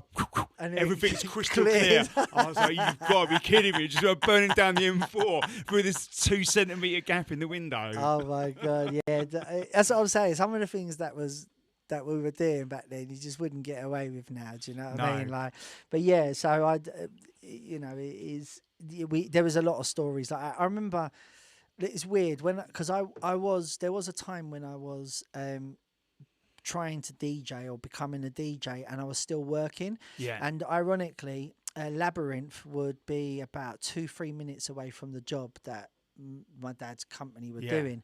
So what I'd do is I'd finish Labyrinth, and then because they did some midweek things as well, and I'd finish at the 4 was it 4 races? 4 races, it was 4 races, wasn't it? Yeah. And then I'd literally go and I'd pull up about sort of 4 a.m. outside the job and sleep in the van, and then next thing you know, you get this knock about like half that 7. Sounded really authentic. Yeah, about half 7. I'll be like, and it's like you know, Mick or my Uncle Alan or something going like, come on, get up. And what are you doing there? And I was like, I was DJing up the club. You know, I couldn't be bothered to drive all the way back home and then back over there in the morning. I wouldn't have made it. No.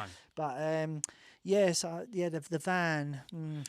We did a few journeys in the van. Yeah. Do you know what I mean? And my dad, I actually used 3 different vans that my dad, like when he got rid of one, I took the other. So the more people you had to pick up, the bigger the van. Do you know what I mean? It had to be a bigger one. But yeah, it was part of the journey. Indeed. So listen, quite a lot in the book you talk about. You know, from a particular musical style, you know, you didn't want to play, you know, you didn't want to be known as an anthem basher. Yeah. You were picking, you know, and actually you listen back to the tapes now and you can actually really hear that. I think, do you know what? I think that's what stopped me. I think probably I was on that trajectory of going up, and what I did is my stubbornness probably stopped me from like basically crossing over to that sort of next level, if you know what I mean, because like I wanted to keep it real and, you know, represent the underground. When, you know, I always remember I played at this club once, and this is when Jungle was popping off. Yeah. And General Levy's tune Wicked was I never ever played that song. I play it now because, but at the time I just wasn't a big fan of it. And I love Levy; he's a top boy. I get on so well with him, but I just didn't like the tune at the time. I know, don't get me wrong,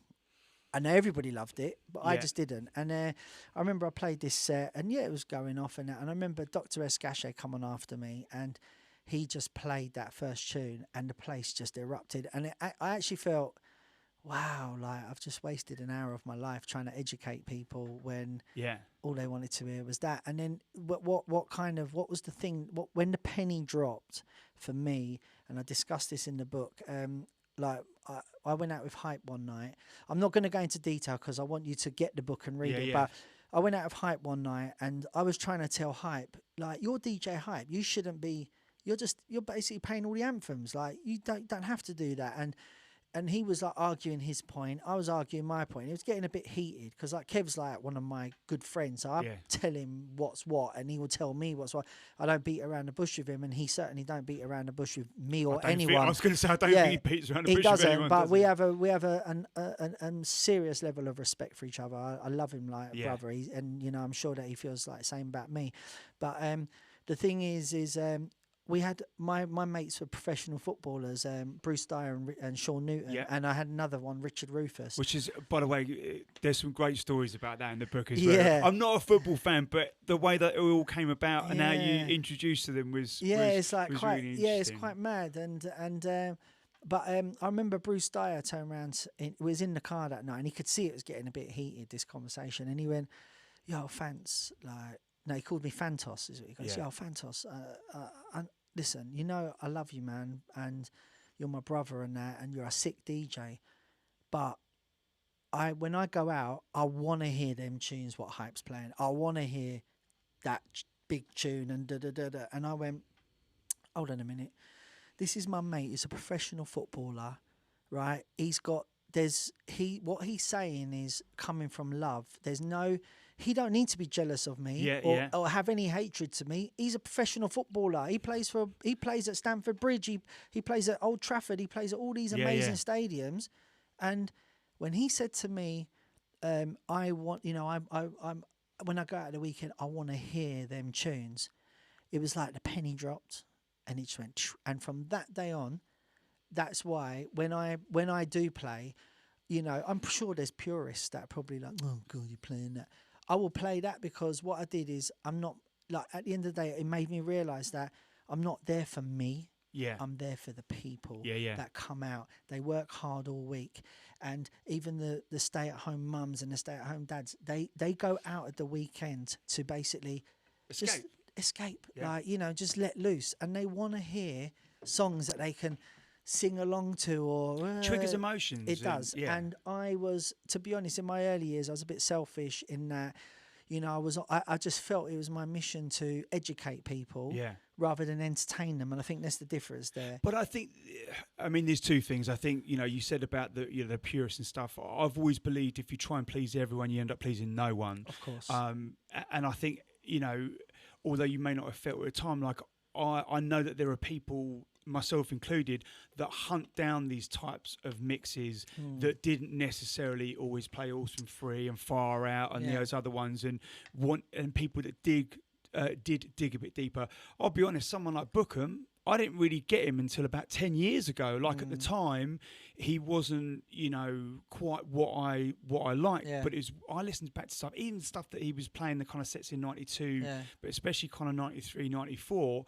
It was like it really stood out to what everyone else was playing, and I didn't appreciate it at the time. Yeah. And it's the same for yourself. Like I think, I listen, because I've downloaded a few new ones. I'm like, wow, like I'm going on like Roll the Beats to try and find a track list for it and dig out the tracks. Yeah, I mean the thing is like it's funny because what you say it relates to something else. I remember Stevie Hyper D, God rest his soul.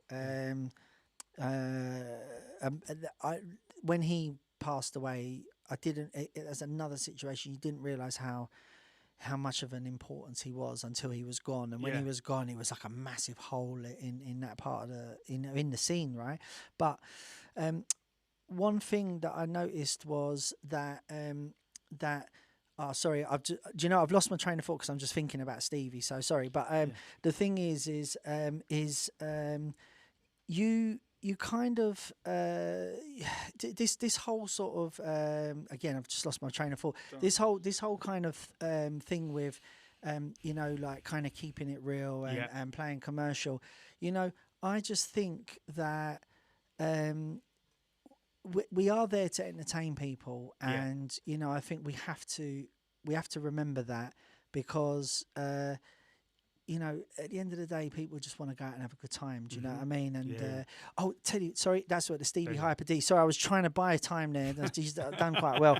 Right. So what I did it. Stevie Hyper D passed away, and Benny V was doing his album. Yeah. Benny asked me, could I do a mix? So anyway, it was at that Ed Rush and Optical era. You know, when that music was popping, right? So what I did is I made this tune, and it was it's on his album, right? So when I did it. I sent it to people, and I was like, "What do you reckon? What do you reckon?" And everybody was like, "Mate, that's wicked. That's like real jungle or authentic vibes." And I didn't want to hear that. I wanted to hear, "Yeah, man, this is the coolest music right now," and it was the music for now. And I weren't able to do that sound that was in at that time. Yeah.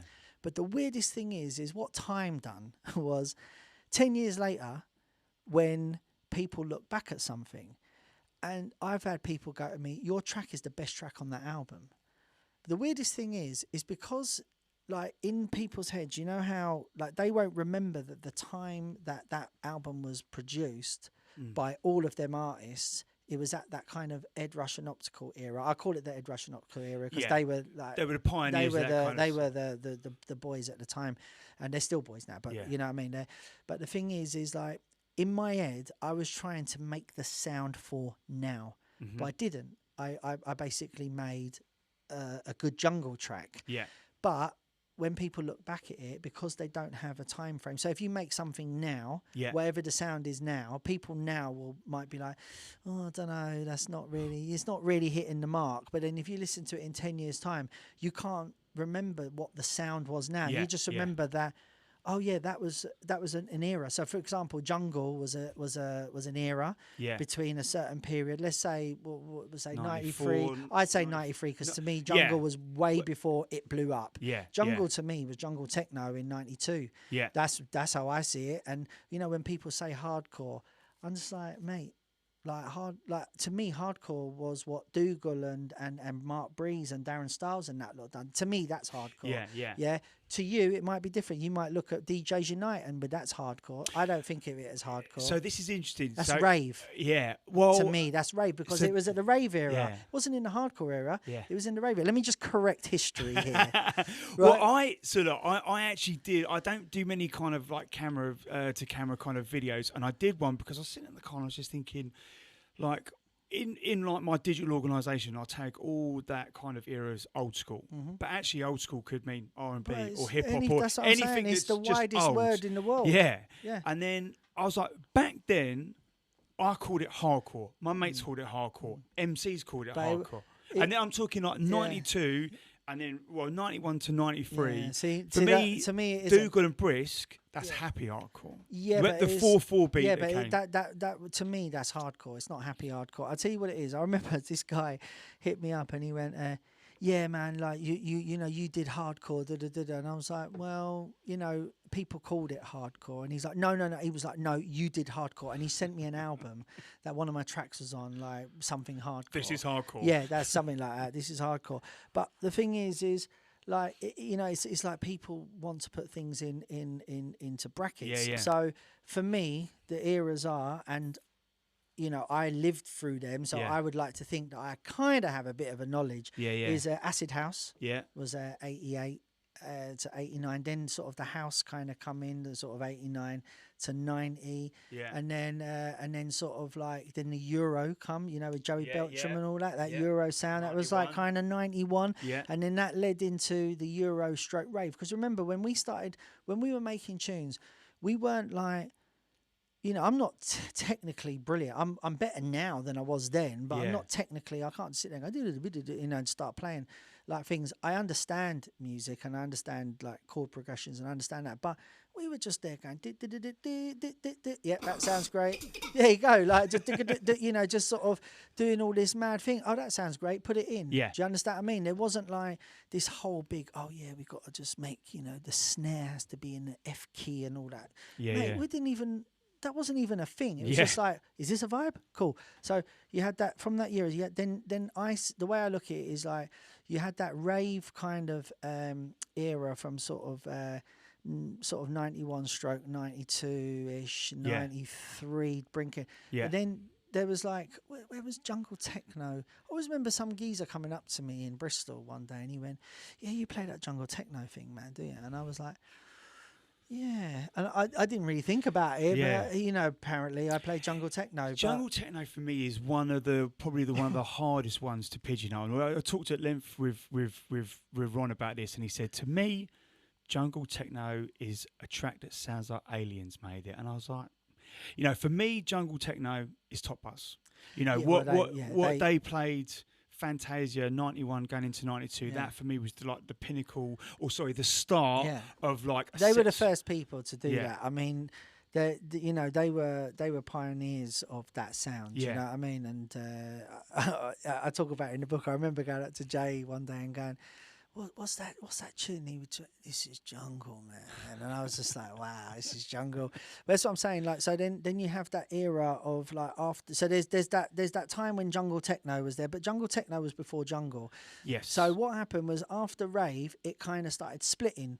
Yeah. So what you do is this is where the hardcore comes into it. Yeah. So because I was playing on slamming vinyl that had hardcore and jungle techno in the same arena, Yeah. does that make me hardcore? Yeah. Well, not really, because No. Seduction would be playing what Seduction played, Yeah. and then we'd be playing what we played, Yeah. and then after me would be Psy, and then after them would be Groove Rider, and then after them, and this was before. And that was the beauty about those nights. Like Yeah, if you they look were- at 94, 93, 94, you know, I was going Sanctuary, playing Sanctuary. I was raving at Sanctuary loads. And that's what I loved about it. You Yeah. know, you'd have someone like Slipmat that might have ridden the two. You'd have someone like Groove Rider that was out and out jungle, Yeah. early drum and bass stuff. Then you'd have Seduction that was, Yeah. you know, more kind of piano led, Yeah. like proper hardcore stuff. But that's what I'm saying. It's just like you know, it's you know, it's what I'm saying. You know, there's so many ways different people can look at it. But Yeah. for me, that's how the pattern Yeah. went. And you know, and yeah. So like as I say, some people will call it hardcore, and some people won't. But just quickly going back to the Stevie Hyper D thing is. When the beautiful thing about music is like what I've actually found while I'm going through these DATs, I've actually found tunes I haven't released yet. Now, Yeah.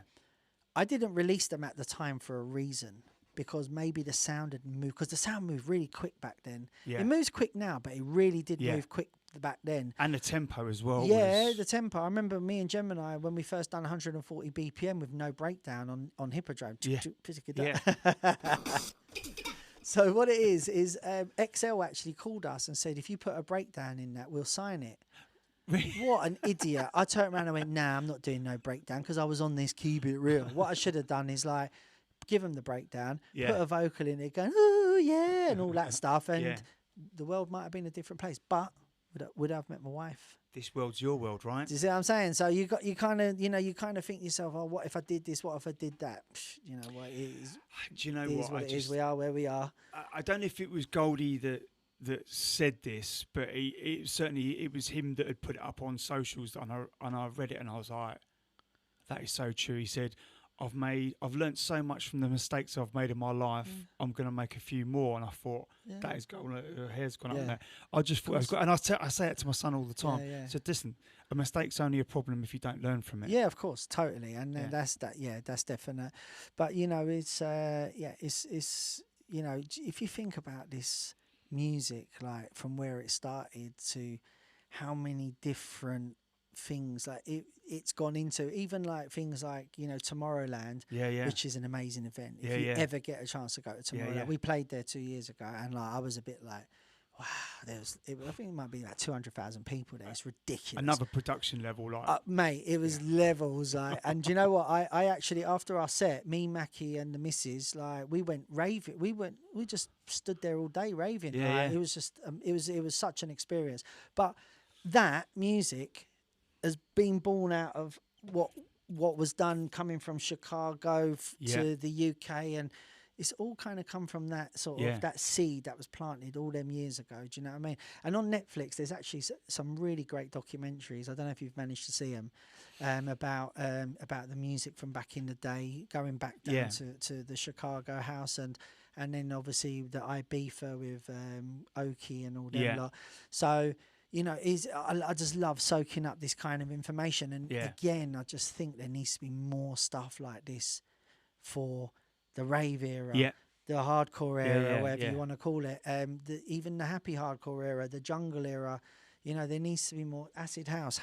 There needs to be more documentation of this. Yeah. If you think about it, if you put on Heart 80s now, you'll hear like Back to Life. Yeah. You'll hear all these songs that have stood the test of time. You still listen to them now and you're like, you know what I mean? Yeah, And yeah. it never gets old. Yeah, yeah. Do you understand what I mean? You could just listen to it. And that was made whenever, 1990? Yeah. You know, part of British music culture. Yeah. Do you understand what I mean? And again, not documented enough, I think, you know, and I just think that that's something that we need to do. I think that's like, don't forget, there's people that are probably like 17, 18, 19 thinking about getting into, they want to do something, just hit up someone. Yeah. The guy who done the SASS documentary, he basically hit up our management and was like, I want to do a documentary on you lot. And what he did is he said, I've got, my brother works for a company, I'll be able to get it on BBC. And I was just like, that was it. He sold it to me there. Yeah. But he didn't. And ended up having to. I'm in meetings with Netflix and Amazon trying to, like, on the phone trying to get sorted myself because we've got this documentary that's cost X amount of money and we're going to put on YouTube. Yeah. Do you understand what I mean? So that's what I'm saying. It's like it's very difficult. But just so you know, before anyone goes in mad, if you are looking for Netflix or Amazon, they pretty much want to do their own product. Just that's one thing I did learn. Yeah. You learn from your mistakes. Right, I've got a couple of questions for you. So, John Driver says, Ever tried a hippodrome? Never tried. Did you ever try the hippodrome? Well, the funny thing is, that's a rap. Gemini found that rap, and it's from a British hip hop act. And do you know the maddest thing is? I played at Hippodrome. Yeah. London, played there a few times. Where I met Hype, where I met DJ Orange, Hype. Orange. Yeah. I did. I was playing. I think he come on after me or something. But anyway, did it have that? I don't know if I still to this day imagined it, but it had like a big lighting rig that used to come down in the middle of the dance, like right above I think the a dance lot floor. of clubs back then Yeah. did. Yeah, I think that was a standard thing there. But with the Hippodrome, I actually had the Hippodrome in Manchester call me. Yeah. And was like, "Oh, is your record about us?" And I was like, "No." I couldn't believe it. They actually called me. I was like, "What do you mean?" And they're like, "Well, he's like, never tried a Hippodrome." And I was like, "No, you know what it is? I just stole a rap off this hip hop group. It just happened to be free, and I just used it." And they sampled rather than stole because we paid for it. But the thing is like, it was just, I couldn't believe. I've got a funny story as it goes about like what, you know, like lyrics in records. Yeah. There was I always remember where I was in Canada. I was doing some shows in Canada, and I remember this guy goes to me, "So you got a 44 mag?"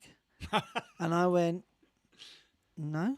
And he went, "Oh, but you don't have a 44 mag?" And I was like, "No." And he went, "Okay, have you fired a 44 mag?" And I went, "No." And he went, "Have you held a 44 mag?" And I went, "No." And he went, "Have you seen a 44 mag?" And I was like, "No, mate, it's just a vocal that I used," you know what I mean? And he was like, "Okay, we got to go and we got to get you to," and he basically said to me, "I've got to show you a 44 mag." So basically I went to this house and the geezer went up into his loft and he pulled down this guitar case. I'm not joking you. It was like, he opened it up, there was Uzis in there, 44. Do you know 44 mag is so heavy? I didn't realise it's actually a really heavy, like I was actually holding it going, bloody hell, this is well heavy. Thinking about my prints would be on that bloody he set me up, yeah. So anyway, he turned Just around. hold it in your hands, just see what it feels like. Yeah, just see what it feels like. So anyway, but the funny thing is like, I'll just tell you this quick thing. He had an Uzi in there, and obviously I was like, "Right, is that an Uzi?" And he's like, "Yeah." So I picked it up, and without joking, I went around the room, and everyone ducked. And he was like, "Man, that loaded," he's swearing, "That's loaded, man." Like, and I was like, "Oh, sorry." I had to get back to him. I was like, "Man, we better get out of it."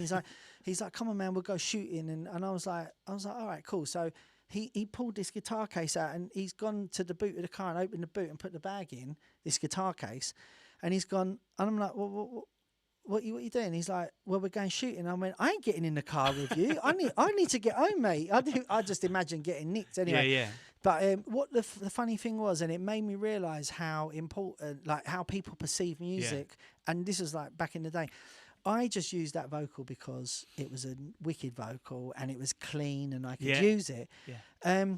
But this guy actually thought I was sending a message out, but I wasn't. It was just a sample. And it was at that time, that's when I thought to myself, well, I have to be careful what we, you know, it's funny, you know, you learn, don't you, as you go along. And even though I just thought to myself, I need to be more careful about the stuff I sample. And it makes sense. Because of the message that it sends out, do you know what I mean? Because I suppose, you know, music will always be interpreted by each individual in their own way, and they'll pick their own message or whatever out of it. Exactly. That's why with the album I've got coming up, there's some amazing messages in there.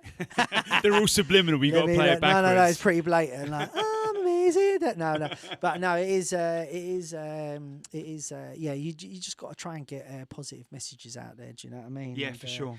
Because music is about emotion. You know, going back to how people feel about the music that was made back in the day. It's an emotion. It's an amazing time in their lives. Yeah, and you know, and. It's like it's amazing to have been a part of that whole journey. Do you understand? I mean, I look at it as I've had a small part in it because you know there's like thousands of people that have all contributed to this. I'm just one small element of it, and you know, and just to be able to do it, and you know, like as I say, listening back to some of these old things that I've done. You know, I found a track me and Gemini made that never got released. So I've been talking to Brent Aquasky, Vinyl Fanatics. Gotta get him out, yeah, mate. we're gonna probably release that. We're talking about it. The Liquid Alien stuff as well. That was me and Linford from Roughage Crew. Yeah, right, nice. Yeah, so Linford was Goldie's partner. Yeah, and I met him when we did. We were the first people over there to play in Canada. We done the first thing. Do you know I was the first UK DJ to be in the national newspaper in Toronto? Way. Yeah, I've actually got the cutout somewhere. Yeah. So that was apparently a big fit. Well, sorry, it was a big fit to be in it was the Toronto Sun. Do you know what I mean? And what they wrote was wicked. The crowd stood around the decks in awe as I was like doing it. I was like, oh wow, that's wicked. That sounds nice. Cutting that one out. There you go, Dad, see it. It's working. Give me another year off. Well, you know, funny enough, there was Goldie had put up, I think Goldie had done a similar thing with his DATs. He's going through them and he just found one that just said T3. I was like, please tell me that's Terminator 3. Bruv, I'm telling you now, this is no lie. He played me a version of Terminator that never ever got released, right? You know the bit where it goes dun dun dun dun dun dun, where it pitches. The whole track does that, and I'm getting goosebumps. Oh my god, it was. I was like, Goldie, you've got to release this, and he's like, oh no, I'm just gonna sit on it for a while, and I was like, mate. I'd never heard any. Remember when Terminator come out? We'd never heard anything like that at that point. And then he had this other thing that I still have never heard anything like it. It was like, it's literally whatever he did in the pitch shifting thing. Yeah. The whole track goes like ding ding ding ding. It's going ding ding ding ding ding ding, and it goes all the way back down and back up. It's the whole track's like that, and I was just like, mate, this is. Mind do you know blown. what I mean? Like, so maybe imagine if it's that. I reckon if you released that now, it would go off. People would just lose their. I mean, you know, Terminator was a huge, you know, it was a big landmark. Yeah. You know, the whole time stretching part of it. Of course. And it's actually. It changed the whole face of like, how people produce. Yeah. Well, do you know going back, sorry to interrupt, going back to even Mickey Finn and Aphrodite doing the bendy bass. You know, in Some Justice. Some Justice. So, you know, like, it's funny, isn't it? I mean, even now you still get people like, you know, like Mackie created this kind of like sort of sound that kind of transcends drum and bass, and like you get hardcore people playing it, you get big EDM people playing it, and you know you do get these people that come out of the music at some points and transcend, you know, and just sort of like go a level above everyone else, and everyone's trying to vie for that. Do you understand what I mean? And you know, I did it. I remember, like, me and Mickey Finn were really tight. I mean, we still get on wicked, but me and Mickey were like sort of. It was me, Mickey, Carl. It was like a little group of us that all kind of mingled. And I remember when Mickey done the pitch bend thing. Of course, I was in the studio every week, so I've done something pitch bendy. Like played it to him, and he's like, "What are you doing?" And I'm like, "What do you mean? What am I doing?" And he's like, "You can't do that." And I'm like, "Why?" And he's like, you can't. And he obviously got the ump because yeah. I just went, I just done a pitch bend. But I was inspired by him, man. Do you know what I'm saying? Like, It's you like know, the dread bass sound. It's like, yeah, exactly. That's what I'm saying. It's quite funny how, you know, things kind of maneuver and that. But yeah, interesting. So I got another question here from DJ Nick C. He says, I remember seeing Fantasy at Swing, Red October in 92, and then at Laser Drum in 94. But my question is to ask how the DJ Unite Project Records came about and a bit of background on it. Yeah, so DJs Unite was me and Seduction. It was on my label. Yeah. I orchestrated the whole lot. Like John it was recorded at Jack Smooth Studio. Because you talk a lot about collaborations in the book as well, and that was a big part of what you were doing. Like, you know, I'm on a mad collaboration one now. I've got like so many collabs going on because what it is different people bring different like vibes to the project. You know what I mean? And you know, I just think it's good to kind of share an experience with someone on a project. You know what I mean? And you know, I'm very much about that, and I was about that back in the day. So we done DJs Unite. I think we made it in about 5 hours because the actual flip side is called Made in 5 Hours. Right, like, so literally, we went into Ron's and we just knocked it out. But what happened was we obviously, with the success of it, we basically done another 2 volumes, and then John and I kind of butted heads on something. It was really silly. Like we're friends now, so but we had a little bit of a falling out, but we're friends now, and you know, like John kind of was a bit cheeky, and he re-released the track without telling me, and I've had a word with him about it, but you know, I'm not gonna you know, it's just not even worth thinking. But DJs Unite was Ron Jack Smooth. He actually engineered it. Like me and Seduction made the tune, and it was the weirdest thing is, right, my wife, when it was so funny because when I met her, she didn't know who I was, which was great. Like she, you know, so I knew that. Obviously, it was liked you for it was my patter that got her because it couldn't have been anything else. But yeah. So the thing is I remember I was with her for about maybe 6 months or so, a year, and DJs Unite come on the radio or something, and she went, "Oh, bloody hate this track," and I went, "Are you serious?" And she went, "Yeah," and I went, "This is my track," and she went, "Are you serious?" And I went, "Yeah," and she goes, "Oh, this is so cheesy," and I was like, "Babe, this was a massive track back then." And she's like, "Ah, it's just pure cheese. I hate it." And then she really went in, "I hate it." I was like, "All right, bloody hell." And she's like, "I didn't know that you made this." And I said, "Well, no, because it's called DJs Unite. It's not Fantasy and Seduction." But we actually licensed it to an Italian label, I think, Nexus. Right. I think it was called Nexus. Okay. And they labelled it Fantasy and Seduction. They actually labelled it. They DJs Unite, DJ Fantasy, and DJ Seduction. So, but yeah, we did 3 volumes.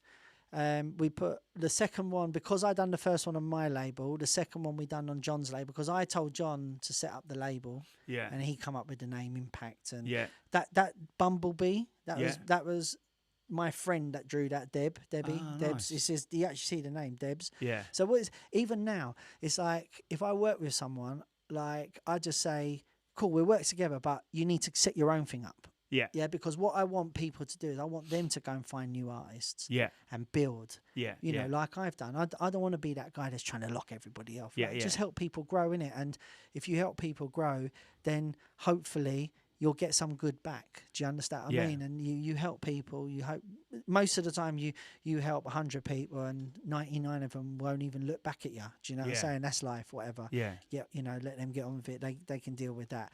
But you'll always get that one person that will come back and, you know, and help you out and that. Do you know what I mean? But I've always been like, I did just talking about this kind of thing.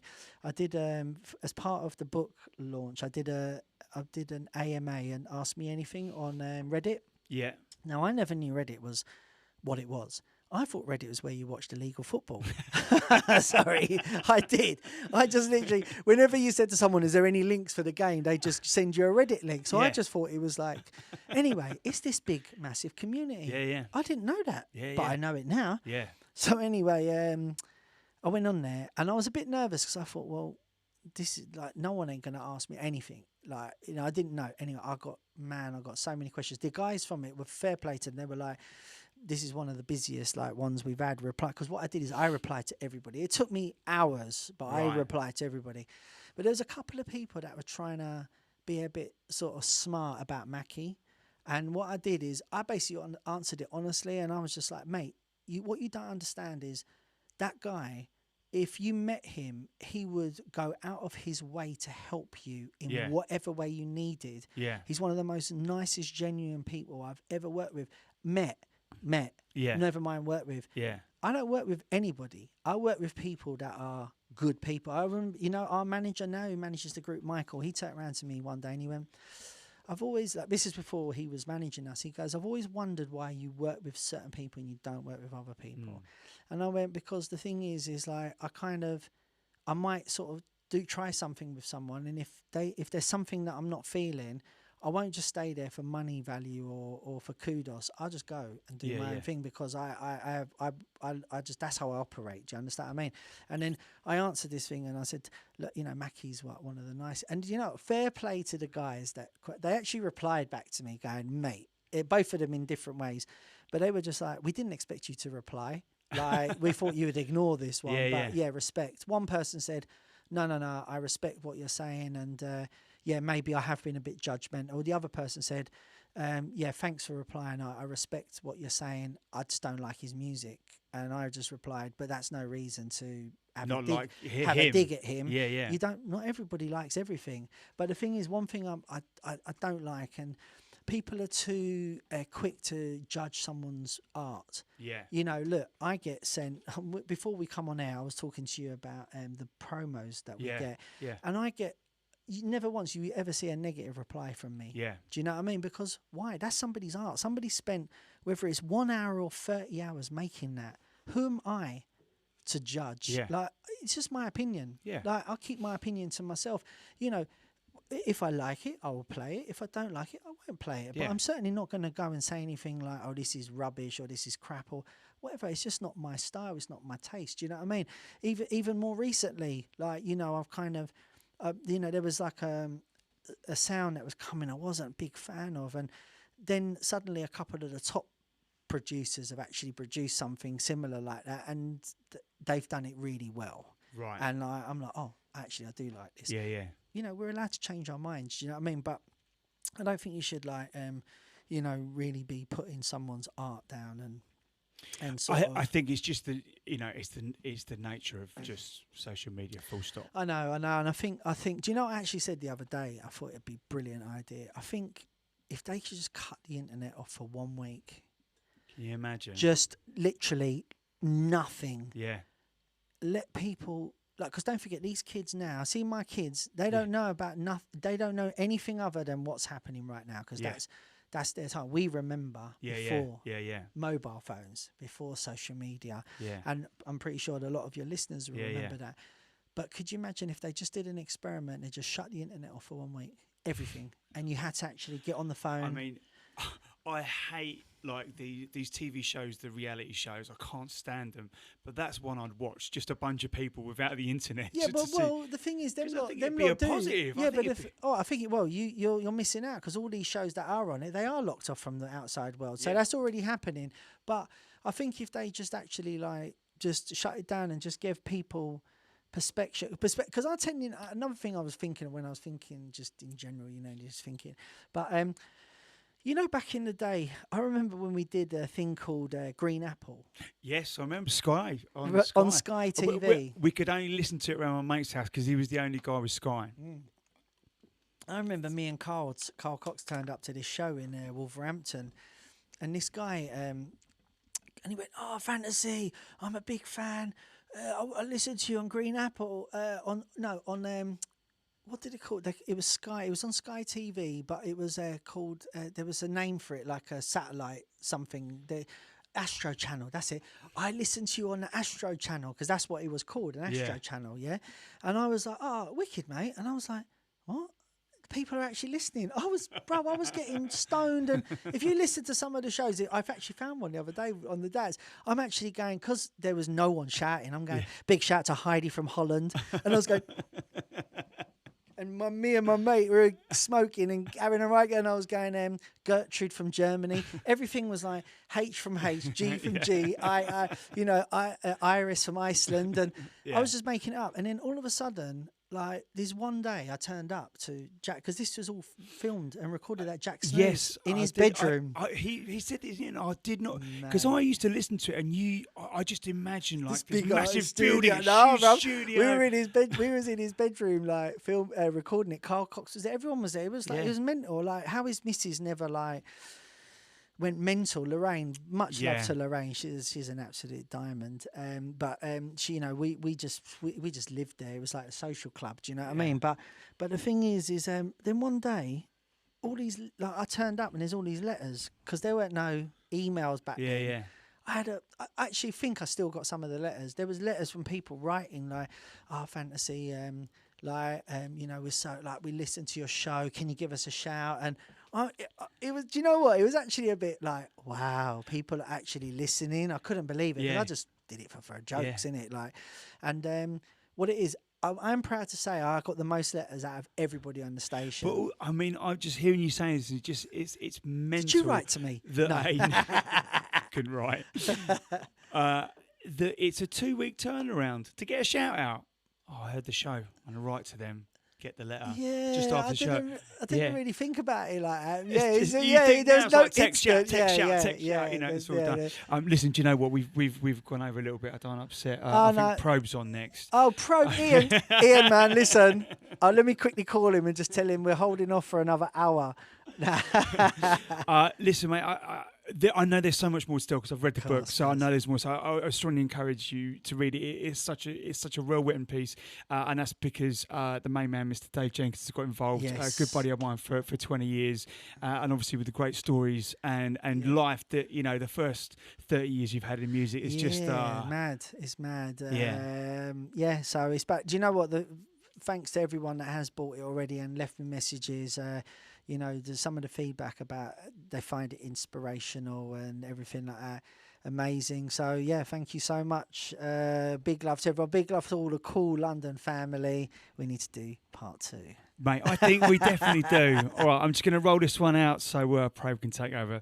Nice one, guys. Take it easy.